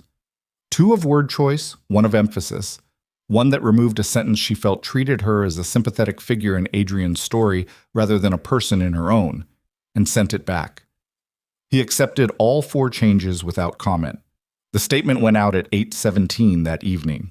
It was 4 paragraphs, formal and specific, addressed the defamation claim as legally unfounded and factually unsupported, referenced the 3 witnesses Sasha had identified without naming them, and stated clearly that any suggestion that the media coverage of the past 6 weeks had been designed to damage Joel Vance's reputation was a mischaracterization of events initiated by Mr. Vance himself in a public space. It did not mention the Torrance Group. It did not reference the arrangement. It did not use the word asset. By 10 o'clock, 2 of the 3 financial journalists Joel's lawyer had notified had replied to Cross Capital's communications team, indicating they would hold the story pending further information. The 3rd one ran a short piece at midnight anyway, which was cautious and mostly accurate, and contained a quote from an anonymous source describing the defamation claim as unlikely to survive discovery. Sasha texted Mara at 12:14. "That's our source. I may have made a call," and then, "You're welcome." Mara put her phone on the nightstand and lay in the dark and thought about the specific exhaustion of having your private life become a publicly contested space. She had not chosen this. She had chosen a moment of desperation in a train station, and everything that followed had been a sequence of choices made with incomplete information under ongoing pressure, which was just life, she supposed. Just the ordinary, impossible conditions under which people made decisions that turned out to matter. She thought about Joel, not with fear, which was new, or not new, but more consistent than it used to be. She thought about him with something that was closer to clarity. She could see the whole shape of him now in a way she hadn't been able to from inside the marriage, when she'd only ever had the view from the center of it. From the outside, at distance, with time and therapy and a graduate education in exactly this kind of dynamic, she could see it whole. The patient architecture of control. The way every move was designed to preserve his position while making her feel like the unstable element. The defamation claim was the same as the voicemail, the same as the wrist in Grand Central, the same as 7 years of smaller calibrated pressures, all of it built on the premise that she was something he had claimed to, and that disrupting his claim was a wrong he was owed remedy for. She was not a wrong. She was a person who had left. She fell asleep at 1:30 with that thought still in her head, which was progress of a kind. The Carver deal closed on a Wednesday. Adrian texted her 2 words at 11:43 in the morning. "It's done." She was between classes. She texted back, "Congratulations." He replied, "Thank you for the documentation, for the statement, for all of it." She looked at the phone for a moment, then she typed, "I got the Hartford internship. I was going to tell you at dinner last week." 3 seconds. "That's significant. Congratulations doesn't cover it. It's a start," she wrote. "That's all anything is," he wrote back. She pocketed the phone and went to class. The hearing for Joel's defamation claim was scheduled for a Thursday morning in late April, 6 weeks after the filing. Sasha had predicted it would be dismissed at or before the first substantive hearing, and she had been preparing with the particular focused energy of someone who found this kind of legal demolition genuinely satisfying. Mara prepared differently. She prepared the way she'd learned to prepare for things that were going to cost her emotionally, regardless of their legal outcome. She went to her Thursday seminar the night before. She called Dana. She had a session with Renata on the Tuesday. She slept adequately. She did not drink more coffee than usual. She picked out her clothes the night before, which was a small thing, but the small things were the ones that held. The morning of the hearing, she was in the courthouse lobby at 8:45 with Sasha, who was wearing a suit the color of gunmetal and carrying a bag that Mara suspected contained enough documentation to build a structure. "How are you?" Sasha asked. "Clear," Mara said. "Let's go." The courtroom was smaller than she'd expected.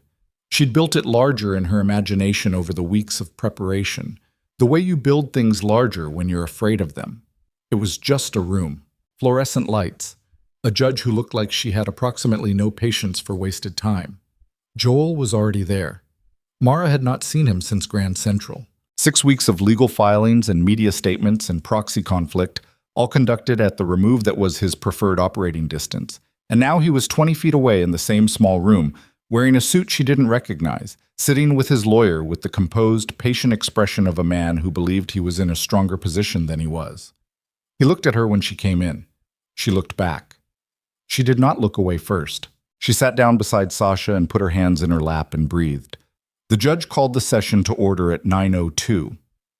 Joel's lawyer, a compact man named Whitfield with a reputation for procedural creativity, opened with a statement that was longer and more elaborate than the filing had suggested. He'd added narrative elements, Mara noticed, that hadn't been in the original claim. Emotional distress, irreparable professional damage. The suggestion, carefully worded, that Mara's public association with Adrian Cross had been strategically designed to construct a damaging implication about Joel Vance's character. She listened to it. She listened to the whole thing, which took 14 minutes. Then Sasha stood up. What Sasha did over the following 22 minutes was not dramatic. It was thorough.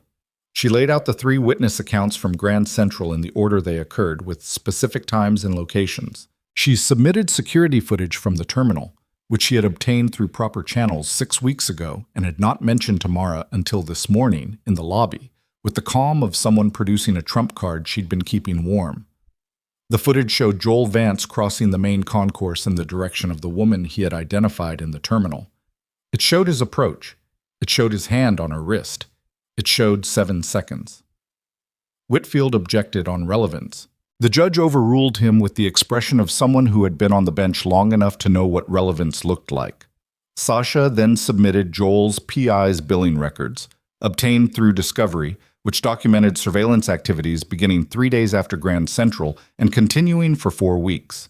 She submitted the documented chain of information that had passed from the PI through an intermediary to the Torrance Group, not as a criminal allegation, she noted carefully, but as context for the motivations driving the defamation claim. She finished with a single sentence. The plaintiff did not file this claim because he was damaged by media coverage. He filed it because the defendant chose to leave, chose to rebuild, and chose to be visible doing so, and he found that intolerable. Whitfield was on his feet with an objection before she'd finished the sentence. The judge sustained it, but it didn't matter because Sasha had already said it, and it was already in the air of the room, and it was true. The judge asked Whitfield if he had anything to add that bore specifically on the legal merits. He talked for 6 minutes. The judge listened with the expression of someone who had already decided. She dismissed the claim, not in 30 days. There and then, Mara sat very still while Sasha gathered her materials. Joel stood up. He said something quiet to his lawyer. His lawyer said something back. Joel looked across the room, not at Sasha, not at the judge, at Mara. She looked back. She was waiting for the feeling she'd been told she would have. Relief or triumph or the specific emotional exhale that people described when something long and heavy was finally set down. She was waiting for that. What she felt instead was just present, just there, in her body, in the room. breathing normally, with her hands resting in her lap and her coat folded over the chair back and her whole self intact. That was it. That was the thing. Joel turned and walked out. She watched him go. "We're done," Sasha said beside her, matter of fact, efficient, already thinking about the next thing. "Yes," Mara said. "We are." No, she did not call Adrian from the courthouse. She called Dana, who screamed for approximately 45 seconds in a way that was undignified and wonderful. And she called Renata and left a message because Renata was in session, and she walked 3 blocks to a diner she'd never been in before, and sat at the counter and ordered eggs and ate them while reading her seminar notes on her phone, because the internship started in 8 days and she was behind on her prep. The eggs were fine. The coffee was better than it had any right to be. The man on the stool next to her was reading a paperback and minding his business, which was the correct behavior. She felt by the end of the eggs something that she identified carefully and precisely as okay, just okay. Not healed, not finished, not resolved in the clean narrative way that the word resolution implied. Just okay. Which was a real thing, a whole thing. A thing she had earned the right to feel without apologizing for its smallness. She called Adrian when she was on the subway going uptown. "Dismissed," she said when he picked up. She heard him let out a breath. "How are you?" "I had eggs," she said. He was quiet for a second. "How were they?" "Fine. The coffee was good. Good coffee after a courthouse is important." "Very," she said. They were quiet for a moment on the phone in the way they'd become comfortable with.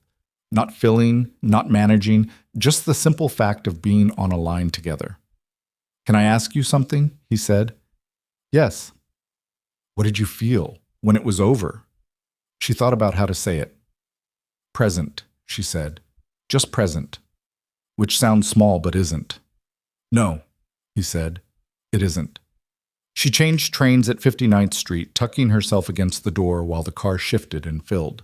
"There's something I want to tell you," he said. "Not because you need to know it, because I want you to." "Okay," she said. "I went back through the deal records from the last 18 months, he said. Everything Torrance was using, everything Joel's PI flagged, it all traced back to gaps in how my team handled information internally. Not just about you, about everything. I've been running things with a level of opacity that made it easy for people inside my own structure to do things I wouldn't have approved." He paused. "I hired an outside audit firm 2 weeks ago. I haven't told anyone except Claire and my general counsel." "What are you looking for?" "Everything I should have been looking at already," he said. "The Ferris situation taught me that I was so focused on the external deal that I wasn't looking at what was happening in my own rooms." He said it without self-flagellation, just assessment. "The document, the one you found, that happened because I created conditions where it was possible. I want to know what else I've been not looking at." Mara stood in the subway car with the phone against her ear. Outside the windows, the tunnel was dark and moving. "That's not a small thing to do," she said. "It's the obvious thing." "Obvious things are the ones people most often fail to do," she said, which was his line, and she heard him recognize it. "Yes," he said, "they are." She got off at her stop. She came up into the afternoon light, which was the particular pale gold of a New York spring afternoon when it's trying, which it doesn't always. "I want to see you," he said. "Not for anything strategic, just, I want to see you." "I know," she said. "Is that a no?" "It's a not yet," she said. "I have 8 days before the internship starts. I have a seminar paper due Thursday. I have a session with my therapist on Tuesday, and a lot to work through with her about the last 2 months." She stopped walking.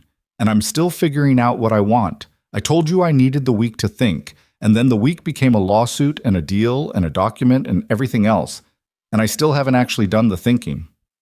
"I know," he said. "I'm not pushing." "I know you're not," she said. "I'm explaining because you deserve an explanation." He was quiet for a moment, then, "Take what you need." "I will," she said. She walked the last 2 blocks to her building. She went upstairs. She changed out of the courthouse clothes and into the jeans and the soft gray sweater. And she made tea she was going to drink while it was hot, and she sat at her kitchen table with her seminar notes and the afternoon light coming through the window, which was not the most beautiful light she'd ever seen, but it was hers, and it was real, and it fell the way it always did on the familiar surface of her table. She thought about what Renata said, that a step and trust weren't the same thing. She thought about slow reasons. She thought about the parking lot in October and the chapter on people who enacted change versus people who performed it.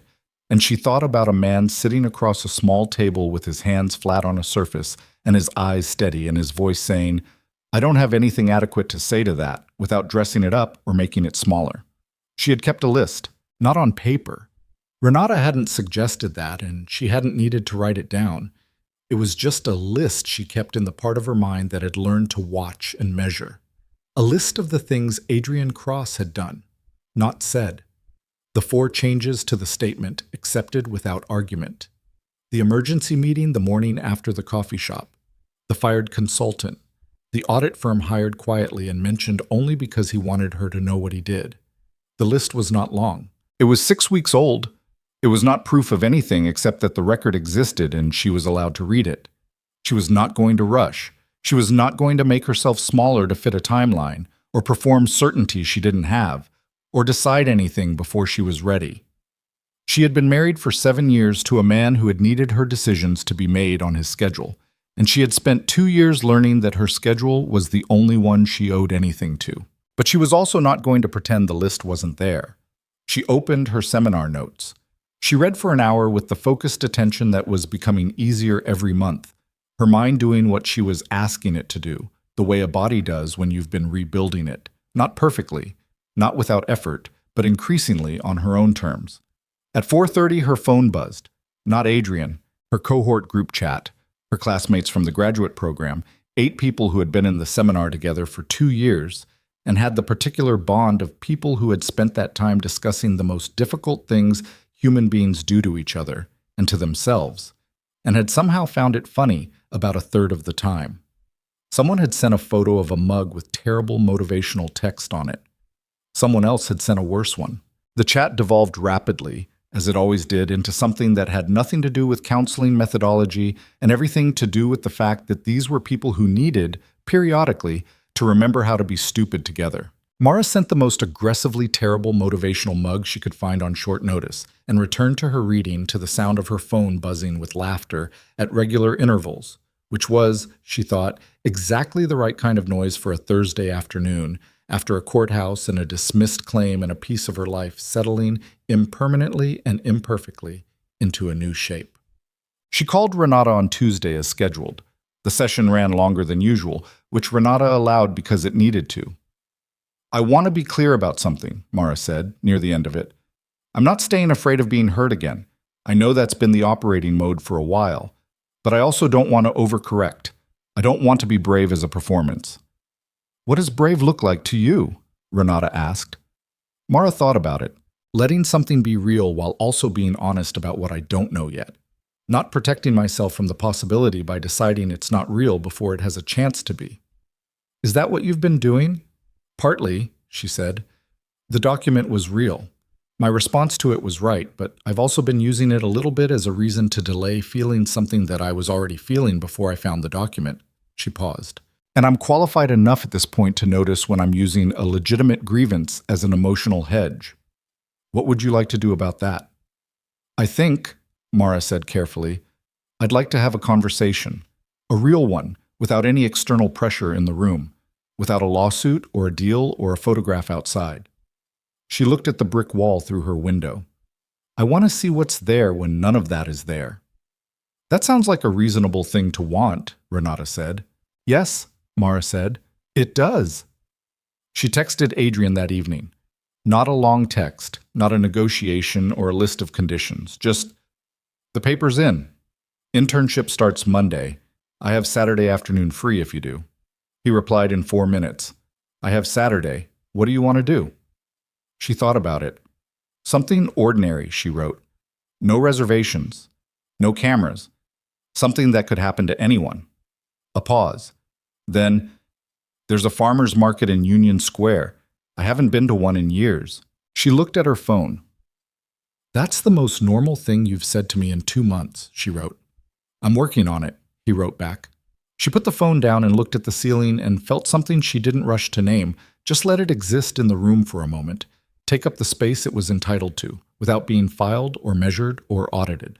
The seminar on Thursday was on post-traumatic growth, not the inspirational version of it, not the version that turned suffering into a narrative device, but the actual research, which was more complicated and more honest than the version people put on mugs. The research said that growth after trauma was not linear and was not guaranteed and was not the same as being fixed. It said that people who grew through trauma generally did not report that the trauma had been worth it. They reported instead that they had found a way to build a life that was larger than the thing that had tried to reduce them. Mara wrote 3 pages of notes. She highlighted 2 passages and put a star beside a third. After class, she walked to the subway in the dark, which she had been doing for 2 years now without incident and without the particular alertness that had once meant holding her keys differently, scanning the street in a specific way, calculating the geometry of exits. The alertness was still there, but it was background now, a skill retained rather than a state inhabited. She was not afraid of the dark street. She was just someone walking home. On Saturday morning, she woke up before her alarm, which was a body state she associated with good things, anticipation, not dread. She lay in bed for a few minutes without checking her phone, which was another thing she was working on, and listened to the building's ordinary sounds and the city's ordinary sounds and the general comfortable noise of a day that hadn't decided what it was yet. She got up. She showered. She stood in front of her closet and did not call Dana, which felt like progress of a specific kind. She wore the jeans and a blue jacket and the boots that were comfortable enough to walk in for hours, and she took the subway to Union Square and came up into the Saturday morning noise of it. The market already busy, the spring light doing its seasonal best, people moving through the stalls with bags and coffee, and children and dogs, and the general unselfconscious business of a city living its life. Adrian was by the entrance. He was not in a suit. He was wearing dark jeans and a gray coat, and he had his hands in his pockets, and he looked, she noted this with something she allowed herself to feel, like a person. Just a person. Standing in the morning, waiting without impatience. He saw her. He did not perform seeing her. His face just changed slightly in the way faces change when something expected and good arrives. "You're on time," he said. "I'm always on time," she said. "You already know that." He almost smiled. The Union Square morning moved around them. "There are at least 4 vendors in there with coffee," he said. "I've already had coffee," she said, "but I'll have more." Reasonable. They went in. It was not a perfect morning. His coffee was too hot and he burned his tongue, which he handled with the specific stoicism of someone who considered admitting small discomforts to be optional. She spent 12 minutes at a plant stall genuinely unable to decide between 2 herbs she didn't need, and he stood beside her with the patience of someone who had decided that patience was the thing he was practicing today and was going to practice it regardless of how long the herb decision took. She chose the wrong one and knew it immediately upon choosing, which he did not comment on. They walked slowly. They talked about his audit results, which had come back with 7 internal process failures, 3 of which he'd already addressed, and 4 of which were going to take months. He talked about it without defensiveness, in the same tone as someone describing a house that needed structural work. Not catastrophic, not minimized, just true. She talked about the internship. She talked about her supervisor at the Hartford nonprofit, who had a reputation for being demanding and who Mara was, after 2 years in the program, prepared to be taught by. She talked about what she wanted to do after the degree was complete. Not a firm plan, not a pitch, just the shape of something she was moving toward. He listened the way he always listened, with the quality of attention that she had learned over 2 months was not performance. He was simply someone who found people interesting when he let himself. They stopped at a bread stall. She bought a sourdough she was going to eat over 4 days. He bought a rye loaf that he said his housekeeper would appreciate, and she looked at him when he said that, and he looked back. "I'm aware of how that sounds," he said. "I didn't say anything." "You were about to." "I was going to say it's good that someone will appreciate it," she said. "Rye shouldn't go to waste." He accepted this with the slight skepticism of someone who wasn't entirely sure he'd gotten away with something. They sat on a bench with the morning going past them and their bread in bags at their feet and the city doing its Saturday thing, unmanaged, unglamorous, full of people in comfortable shoes buying herbs they might not need and coffee they definitely did. "I want to say something," Adrian said. She looked at him. "I'm not going to ask you for anything," he said.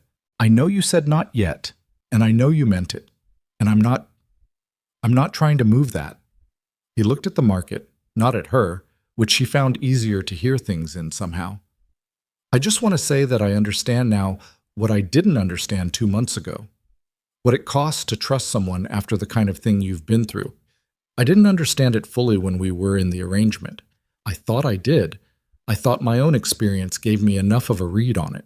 But after the document, after seeing what you did in the coffee shop and at the courthouse, I understand it differently." He paused. "You are not cautious because you're damaged. You're cautious because you're competent, and I want you to know I see the difference." Mara sat with that. She had spent a long time being described in the language of damage. By Joelle, in ways that were operational. Her damage was a lever. By well-meaning people, in ways that were sympathetic but still reduced her to the event rather than the person. She had worked very hard in therapy to understand herself as something other than a catalog of what had been done to her. What he'd said was something different. It was the first time in a long time that someone had looked at the same qualities, the caution, the measuring, the careful pace, and called them competence instead of wound. "Thank you," she said. She meant it specifically and entirely. He nodded. He was quiet in the way that meant he was done, not that he was waiting for something. They sat for a while longer. A dog tried to investigate their bread bags, and its owner pulled it back with an embarrassed apology. A child 2 benches over dropped an ice cream cone and looked at it with the specific devastation of someone experiencing the smallness of a large loss. Adrian watched the kid with an expression that wasn't quite a smile, but was in that vicinity. "Do you want children?" she asked. Not as a statement of direction, just as a question. He looked at her. "I did once. I was 33 and the marriage was still intact, and I wanted the whole thing that people want." He turned back toward the market. Diane didn't want them. That was one of the things we'd failed to fully discuss before deciding to get married, which tells you something about how we communicated. He said it without bitterness, just the flat accuracy of long-processed fact. After the divorce, I stopped thinking about it. It seemed like the kind of wanting that belonged to a version of myself I wasn't anymore. "And now? Now I'm 45 and somewhat rearranged," he said. "I don't know. I think I'd be better at the things that matter for it than I was at 33. He glanced at her sideways. "Is this a question about you or about me?" "Both," she said honestly. "I'm asking myself too." "What are you finding?" "That I don't know," she said, "and that not knowing doesn't scare me the way it used to, which is probably the most honest answer I have." He accepted that. He didn't push for resolution. He sat with the open answer the way he'd learned to sit with things. Not filling, not managing, just present. That was the thing about him she'd been filing in the drawer. Not the money, not the capability, not the way he walked into rooms, the way he sat with open answers. The way he had learned, apparently, to stay in a thing without demanding that it resolve. She was still being careful. She was still measuring. Both of those things were true and were going to remain true for a while, and that was correct and earned, and she had no intention of apologizing for it. But she was also sitting on a bench in Union Square on a Saturday morning in April with a sourdough loaf she didn't need and a person she was glad to be next to. And the morning was imperfect and ordinary and fully real, and she was present in it, all of her present in it, not managing or performing or making herself a shape that fit someone else's need. Just there. "What do you want to do after this?" he asked. She thought about it. "Walk a little more," she said. "Then I need to get home by 2. I have reading." "Okay," he said. He stood up and picked up his rye bread. She picked up her sourdough and stood beside him. They walked back into the market and the morning moved around them, generous and indifferent and entirely uninterested in their history, which was exactly what they needed from it. The internship in Hartford started on a Monday in early May, which meant Mara was on the 7:22 train out of Grand Central 4 mornings a week with a coffee she was learning to drink while it was still hot, and a bag full of case files she was not yet authorized to act on, but was allowed to read, annotate, and bring questions about to her supervisor. Her supervisor was a woman named Dr. Patricia Osei, late 50s, Ghanaian American, with the particular quality of directness that comes from spending 30 years listening to people in crisis and deciding early on that the kindest thing you could offer was honesty delivered without cruelty. She had a reputation in the program for being demanding. She was demanding. She was also, Mara discovered in the first week, one of the most technically rigorous and genuinely warm practitioners she had ever observed, and the combination of those things was the whole education. "You over-explain," Patricia said at the end of the first week. They were in her office after a supervised session, and she said it the way she said most things, directly, without apology, without the softening wrapper that made feedback feel like a gift rather than information. "I know," Mara said. "You give clients the answer before they've had the chance to find it themselves. You're too worried about their discomfort." "I've been told I'm too cautious," Mara said. "Now I'm too eager." "You're both," Patricia said without unkindness. "You're oscillating, which is normal for this stage and will correct. The question is what it's coming from." She looked at Mara with the particular quality of a person who had been trained to see beneath the surface presentation. "You know what it's coming from." "I spent a long time making myself responsible for other people's discomfort," Mara said. "It transferred." "There it is." Patricia made a note. "The work is the same work, in different clothes. Keep going." Mara kept going. She took the train back to the city on Thursday evenings and worked on her case notes on the ride and arrived at Penn Station. She'd switched to the Penn route for the commute, a small, deliberate thing, and walked through the evening crowd with the particular tiredness that felt earned. Not the tiredness of 7 years of being managed down to a smaller version of herself. The tiredness of someone who had spent the day doing something that cost real effort and mattered. There was a difference. She was intimate with the difference.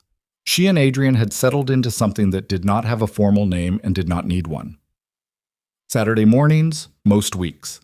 Occasional weeknight dinners, real ones, at places neither of them had chosen for their camera proximity, and phone calls that ran longer than either of them planned. He was not in her daily life the way Dana was, or Renata, or Patricia. He was in it the way something is when it's been allowed to grow at its own pace rather than being installed. He had stopped wearing his phone like a second skin, which she noticed. Not all the time. He was still who he was, still ran 3 entities simultaneously, still had the particular focused restlessness of someone whose brain operated several moves ahead of the present moment. But he put the phone in his pocket at dinners now. He went a whole Saturday morning at the market without checking it, which Dana, when told, described as borderline miraculous, in a text accompanied by 3 increasingly dramatic emojis. Dana had met him, finally, in late May. They'd all had dinner at a Thai place in the East Village that Dana had chosen specifically, she told Mara, to see how he handled a restaurant that had no PR value whatsoever. He had handled it fine. He'd eaten the curry with focus and genuine appreciation and had a conversation with Dana about her work. She was a set designer for off-Broadway productions. That was specific and interested and went somewhere she hadn't expected. He asked about the decisions, Dana told Mara afterward. Not like how interesting, like he actually wanted to know how you choose what's real versus what's constructed in a stage space. What did you tell him? I told him the real things are the ones that characters touch. Anything that can be picked up or opened or sat in, that's the stuff that can't be fake. She paused. And he said that was the most clarifying thing he'd heard about his own problem in a year. Mara had looked at Dana. Dana had shrugged with the expression of someone who had formed an opinion and was going to make Mara ask for it. He's real, Dana said. Or he's the best fake I've ever met, and I work in theater, so I know fakes. She picked up her wine. Also, he looked at you the whole time I was talking. That's just... No, Dana said. It wasn't just anything. What? The audit results from Cross Capital became public in June, which was not something Adrian had planned. A financial journalist had gotten wind of the internal review through a source that was never identified and ran a piece that was accurate in outline and wrong in emphasis, framing it as evidence of corporate dysfunction rather than deliberate structural reform. Adrian called Mara from his car at 7 a.m. when the piece dropped. She was on the train to Hartford, the coffee in her hand actually hot, because she was finally winning that particular daily negotiation. Have you seen it? He said. Just read it, she said. The framing is wrong, but the facts are close enough that fighting it looks defensive. That's what my general counsel said. Your general counsel is right. What would you do? She thought about it. The train was moving through the early Connecticut countryside, which was green in the specific way of late spring, the kind of green that's almost aggressive about itself. I'd put out a statement that accepts the reporting's factual core and redirects the frame. You're not reacting to a crisis. You're describing a deliberate choice to audit and reform internal processes. The journalist's version has you discovering problems. Your version has you going looking for them. Well, that's exactly the difference, he said. So say that version, plainly, without a lot of legal language around it. He was quiet for a moment. I've been thinking about doing a longer piece, not a PR statement, something more substantive, a first-person account of what the review found and what I changed and why. Mara looked out the window at the green going past. That's a significant step for someone who spent the last 15 years being press shy. I know. Are you ready for what comes after that kind of visibility? Another pause. No, he said. But I'm starting to think waiting until I'm ready is just a way of never going. She thought about the parking lot in October, about registering for the spring semester from a car with fogged windows at 10:15 at night, about the space between ready and going and how much of her life had happened in that space. Write it yourself, she said. Don't let a ghostwriter clean it up. The rough edges are the proof. You'll read it before it goes anywhere? Yes, she said. Send it when it's done. The statement went out that afternoon and reframed the story with enough precision that 2 other journalists picked up the corrected version within 24 hours. The longer piece took him 3 weeks to write, which she knew because he sent her 5 drafts over that period, each one shedding another layer of managed language and getting closer to the thing underneath. The 4th draft had a paragraph about Diane that he'd never said publicly before, not about the divorce itself, but about the kind of man he'd been in the marriage, the absence that had been his particular failure. He sent it with a note. You can tell me if this is too much. She read it twice. She called him. It's not too much, she said. It's the most important paragraph in the piece. Without it, everything else is a business story. With it, it's a different kind of exposure. Yes, she said. Is that okay? He was quiet for a beat. I think it has to be. That's not the same as okay. No, he said, but it's where I am. The piece ran in a Sunday magazine in July. It was titled, in a headline he hadn't written but approved, What the Numbers Miss. It opened with the audit, moved through the findings, and arrived in the 4th section at the paragraph about Diane and the years of managed distance, and then arrived at a wider argument about the systems people build around themselves, in corporations, in relationships, to avoid the cost of being fully present, and what those systems eventually cost anyway, at compound interest. It did not mention Mara. She had asked him not to, and he hadn't. The response was significant. His communications team sent him a summary that ran 4 pages. The financial press mostly covered the corporate accountability angle. The general press mostly covered the personal one. Several hundred people emailed his office directly, people he'd never met, writing about their own systems, their own managed distances, the things they'd built around themselves that had eventually broken at the seams. He forwarded the summary to Mara with a single line. This is strange. She wrote back, You told the truth in public. People aren't used to it, especially from people like you. Give it time. People like me, he wrote. People with power, she wrote, who usually spend it on image instead of honesty. 3 dots. Then, I'm working on that. I know, she wrote. I'm watching. I'm armed. Joel Vance left the city in August. Mara found out from Sasha, who found out from the PI she'd kept on minimum retainer for exactly this kind of intelligence. He had taken a position with a real estate development firm in Miami, a lateral move professionally, possibly a strategic withdrawal from the specific geography where he'd been publicly bested, possibly just a coincidence. Sasha thought the former. Mara thought the former. Neither of them said it out loud because they had learned not to make definitive narratives about Joel Vance's motivations, which had a habit of being more complicated and more patient than any single explanation could contain. What Mara felt when Sasha told her was not relief, exactly, and not satisfaction. It was something quieter than either, A loosening of something she hadn't realized she was still holding, not in her chest, but somewhere further back. A background tension she'd grown so accustomed to that its absence felt almost like a sound stopping. The particular silence after a noise you'd normalized. She told Renata at their Tuesday session. "How does it land?" Renata asked. "Anticlimactic," Mara said.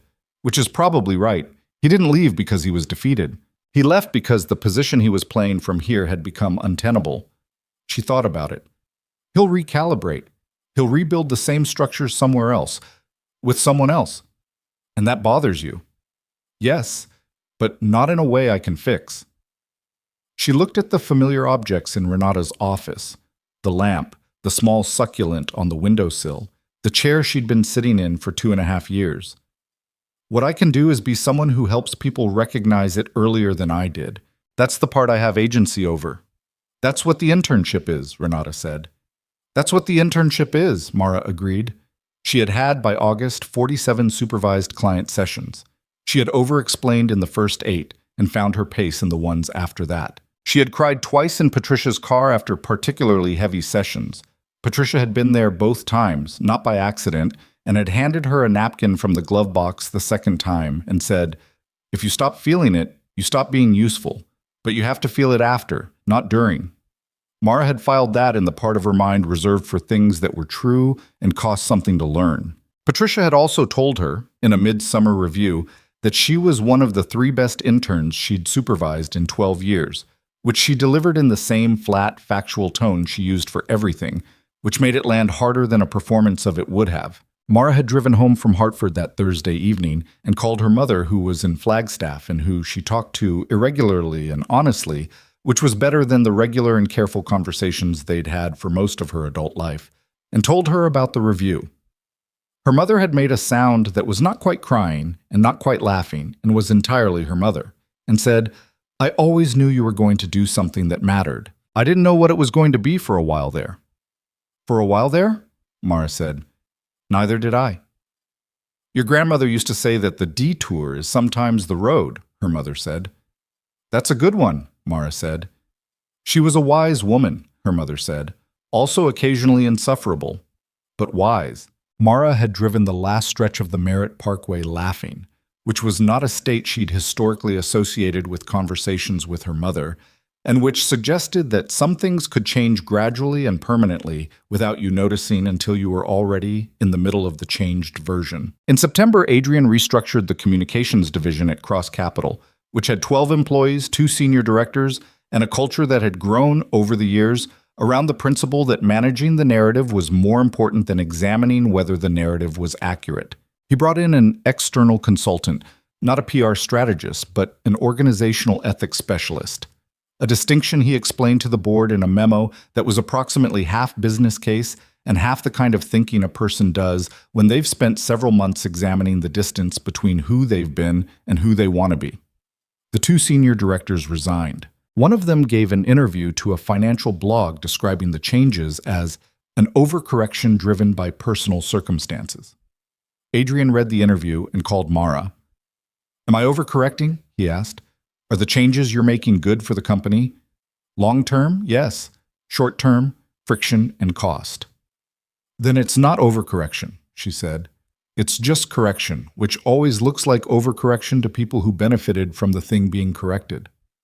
That's a clean line. "I stole the logic from a case study. The specific language is mine." He was quiet for a moment. "The director isn't wrong that it's driven by personal circumstances." "Most real change is," Mara said. "That doesn't make it wrong. It makes it human." She shifted her phone to her other ear.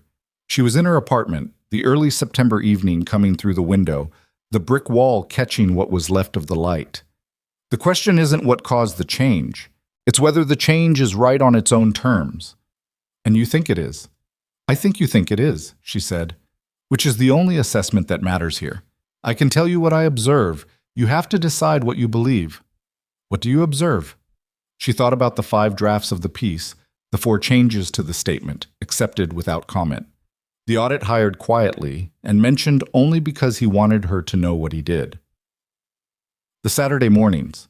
The phone placed face down at dinners, the farmer's market, and the rye bread, and the burned tongue, and the patience with the herb selection that had taken 12 minutes and arrived at the wrong answer.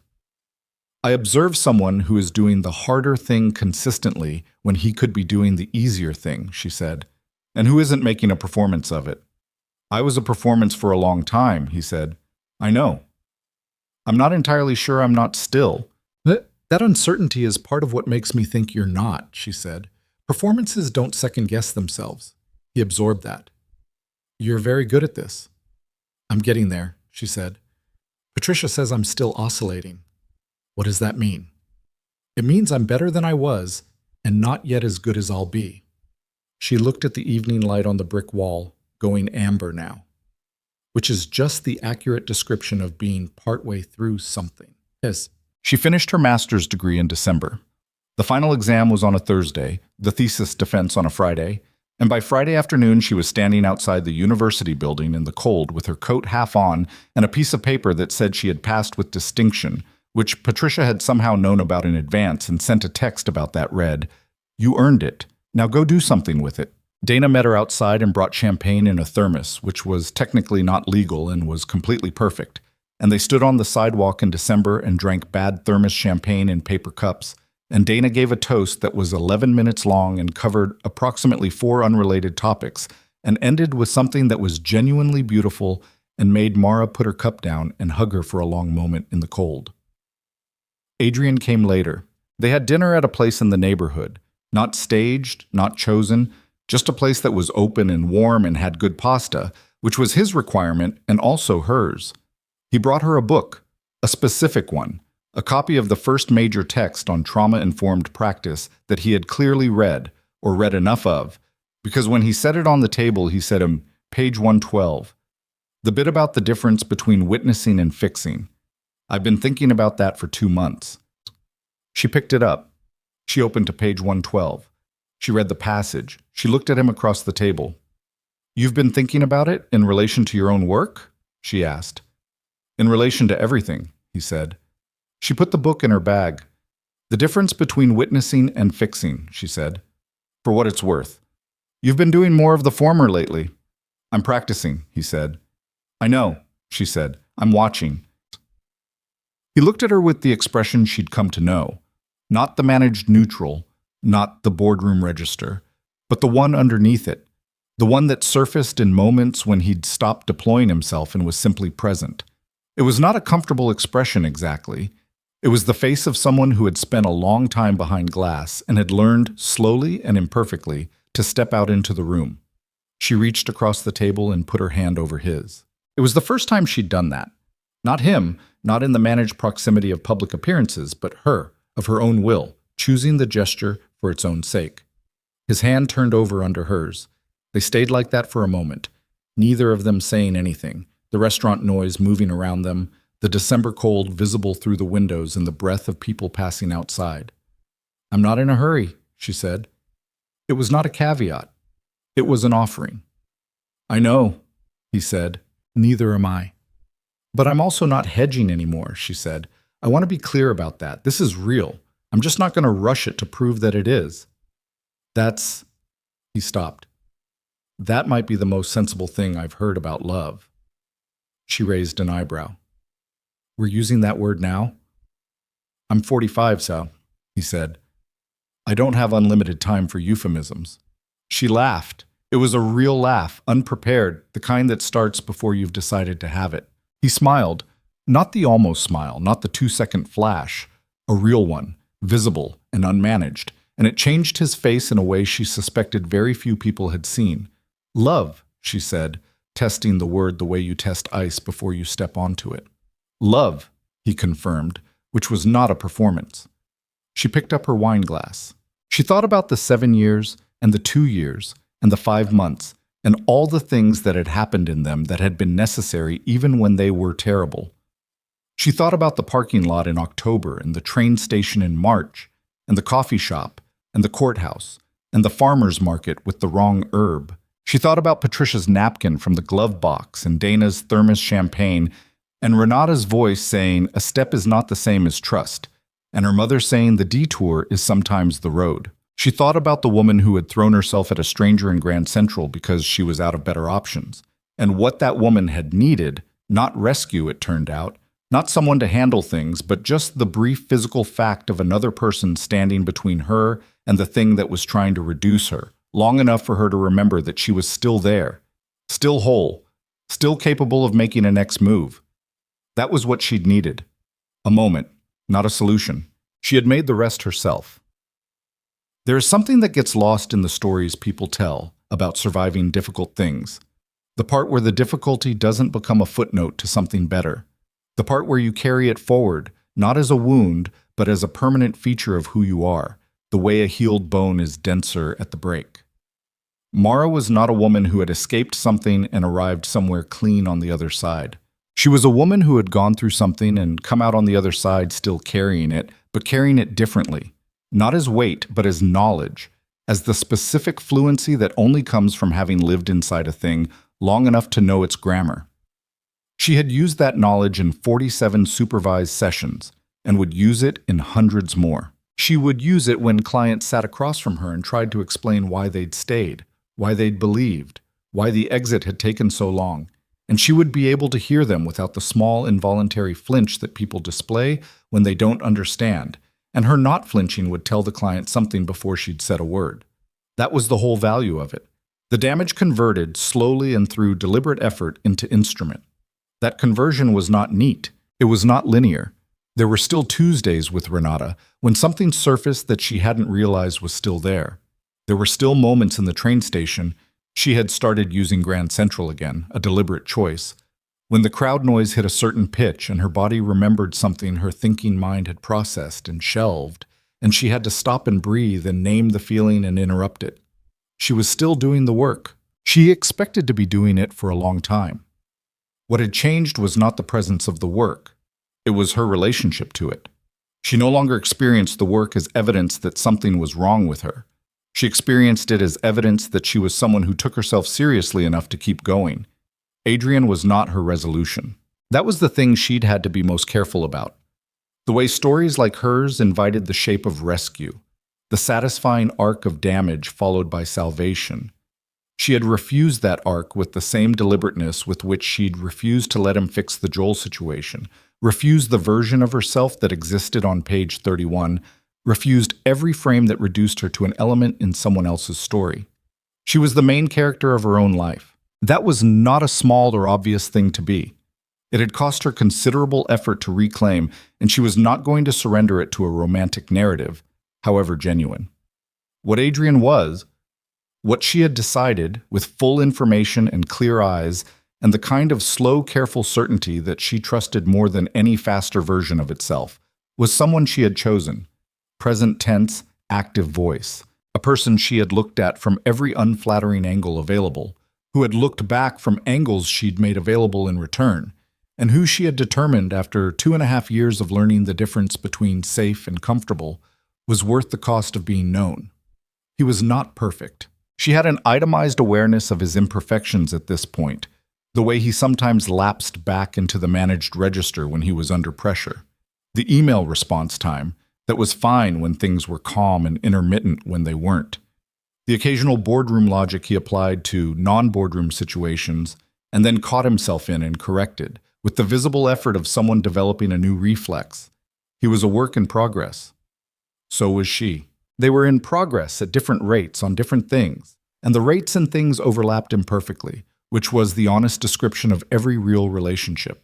She was 42 years old in December. She had a master's degree and a full-time position at the Hartford nonprofit starting in January, and a one-bedroom apartment with cream walls and a window that looked out on a brick wall and secondhand furniture that she had chosen, over the past year, to replace piece by deliberate piece with things she actually liked, so that the space was now hers in a way it hadn't been when she'd moved in.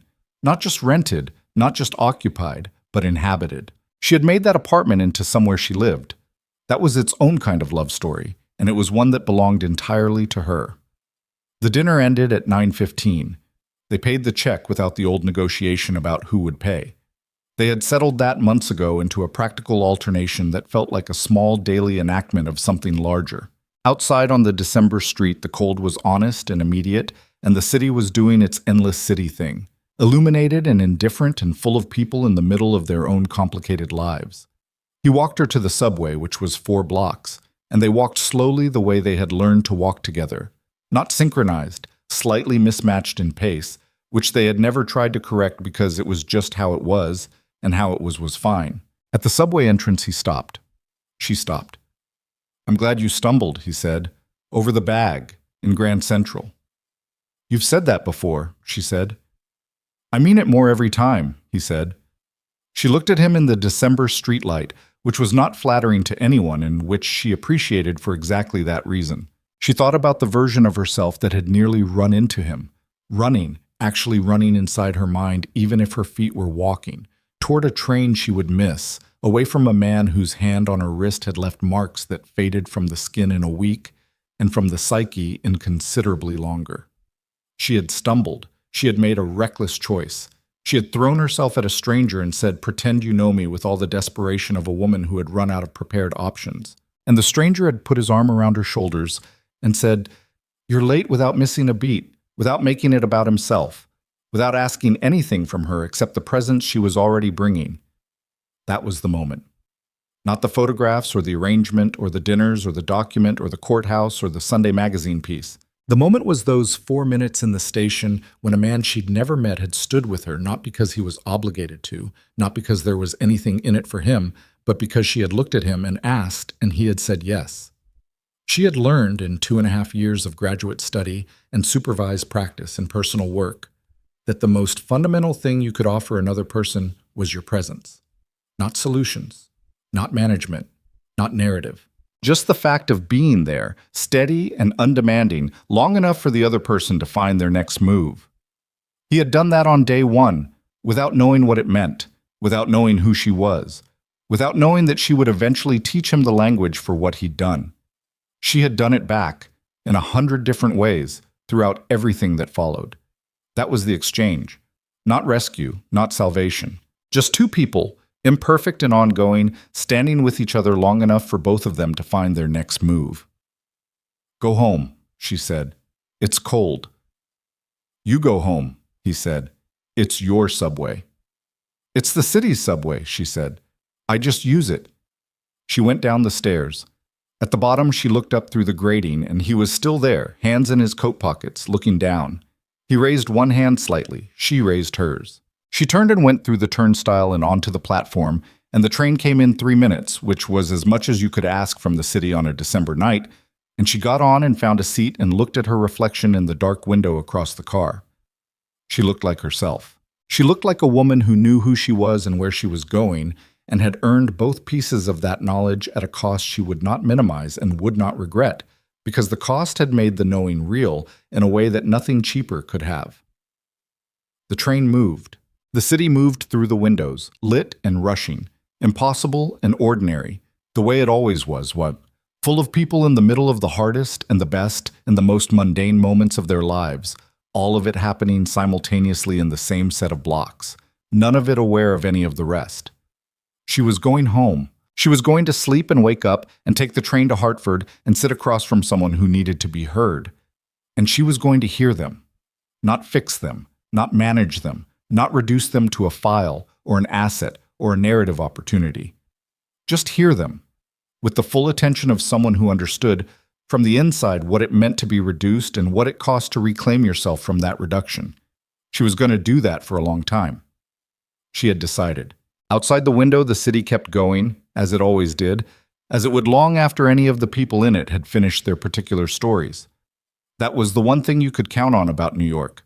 It had no investment in your ending.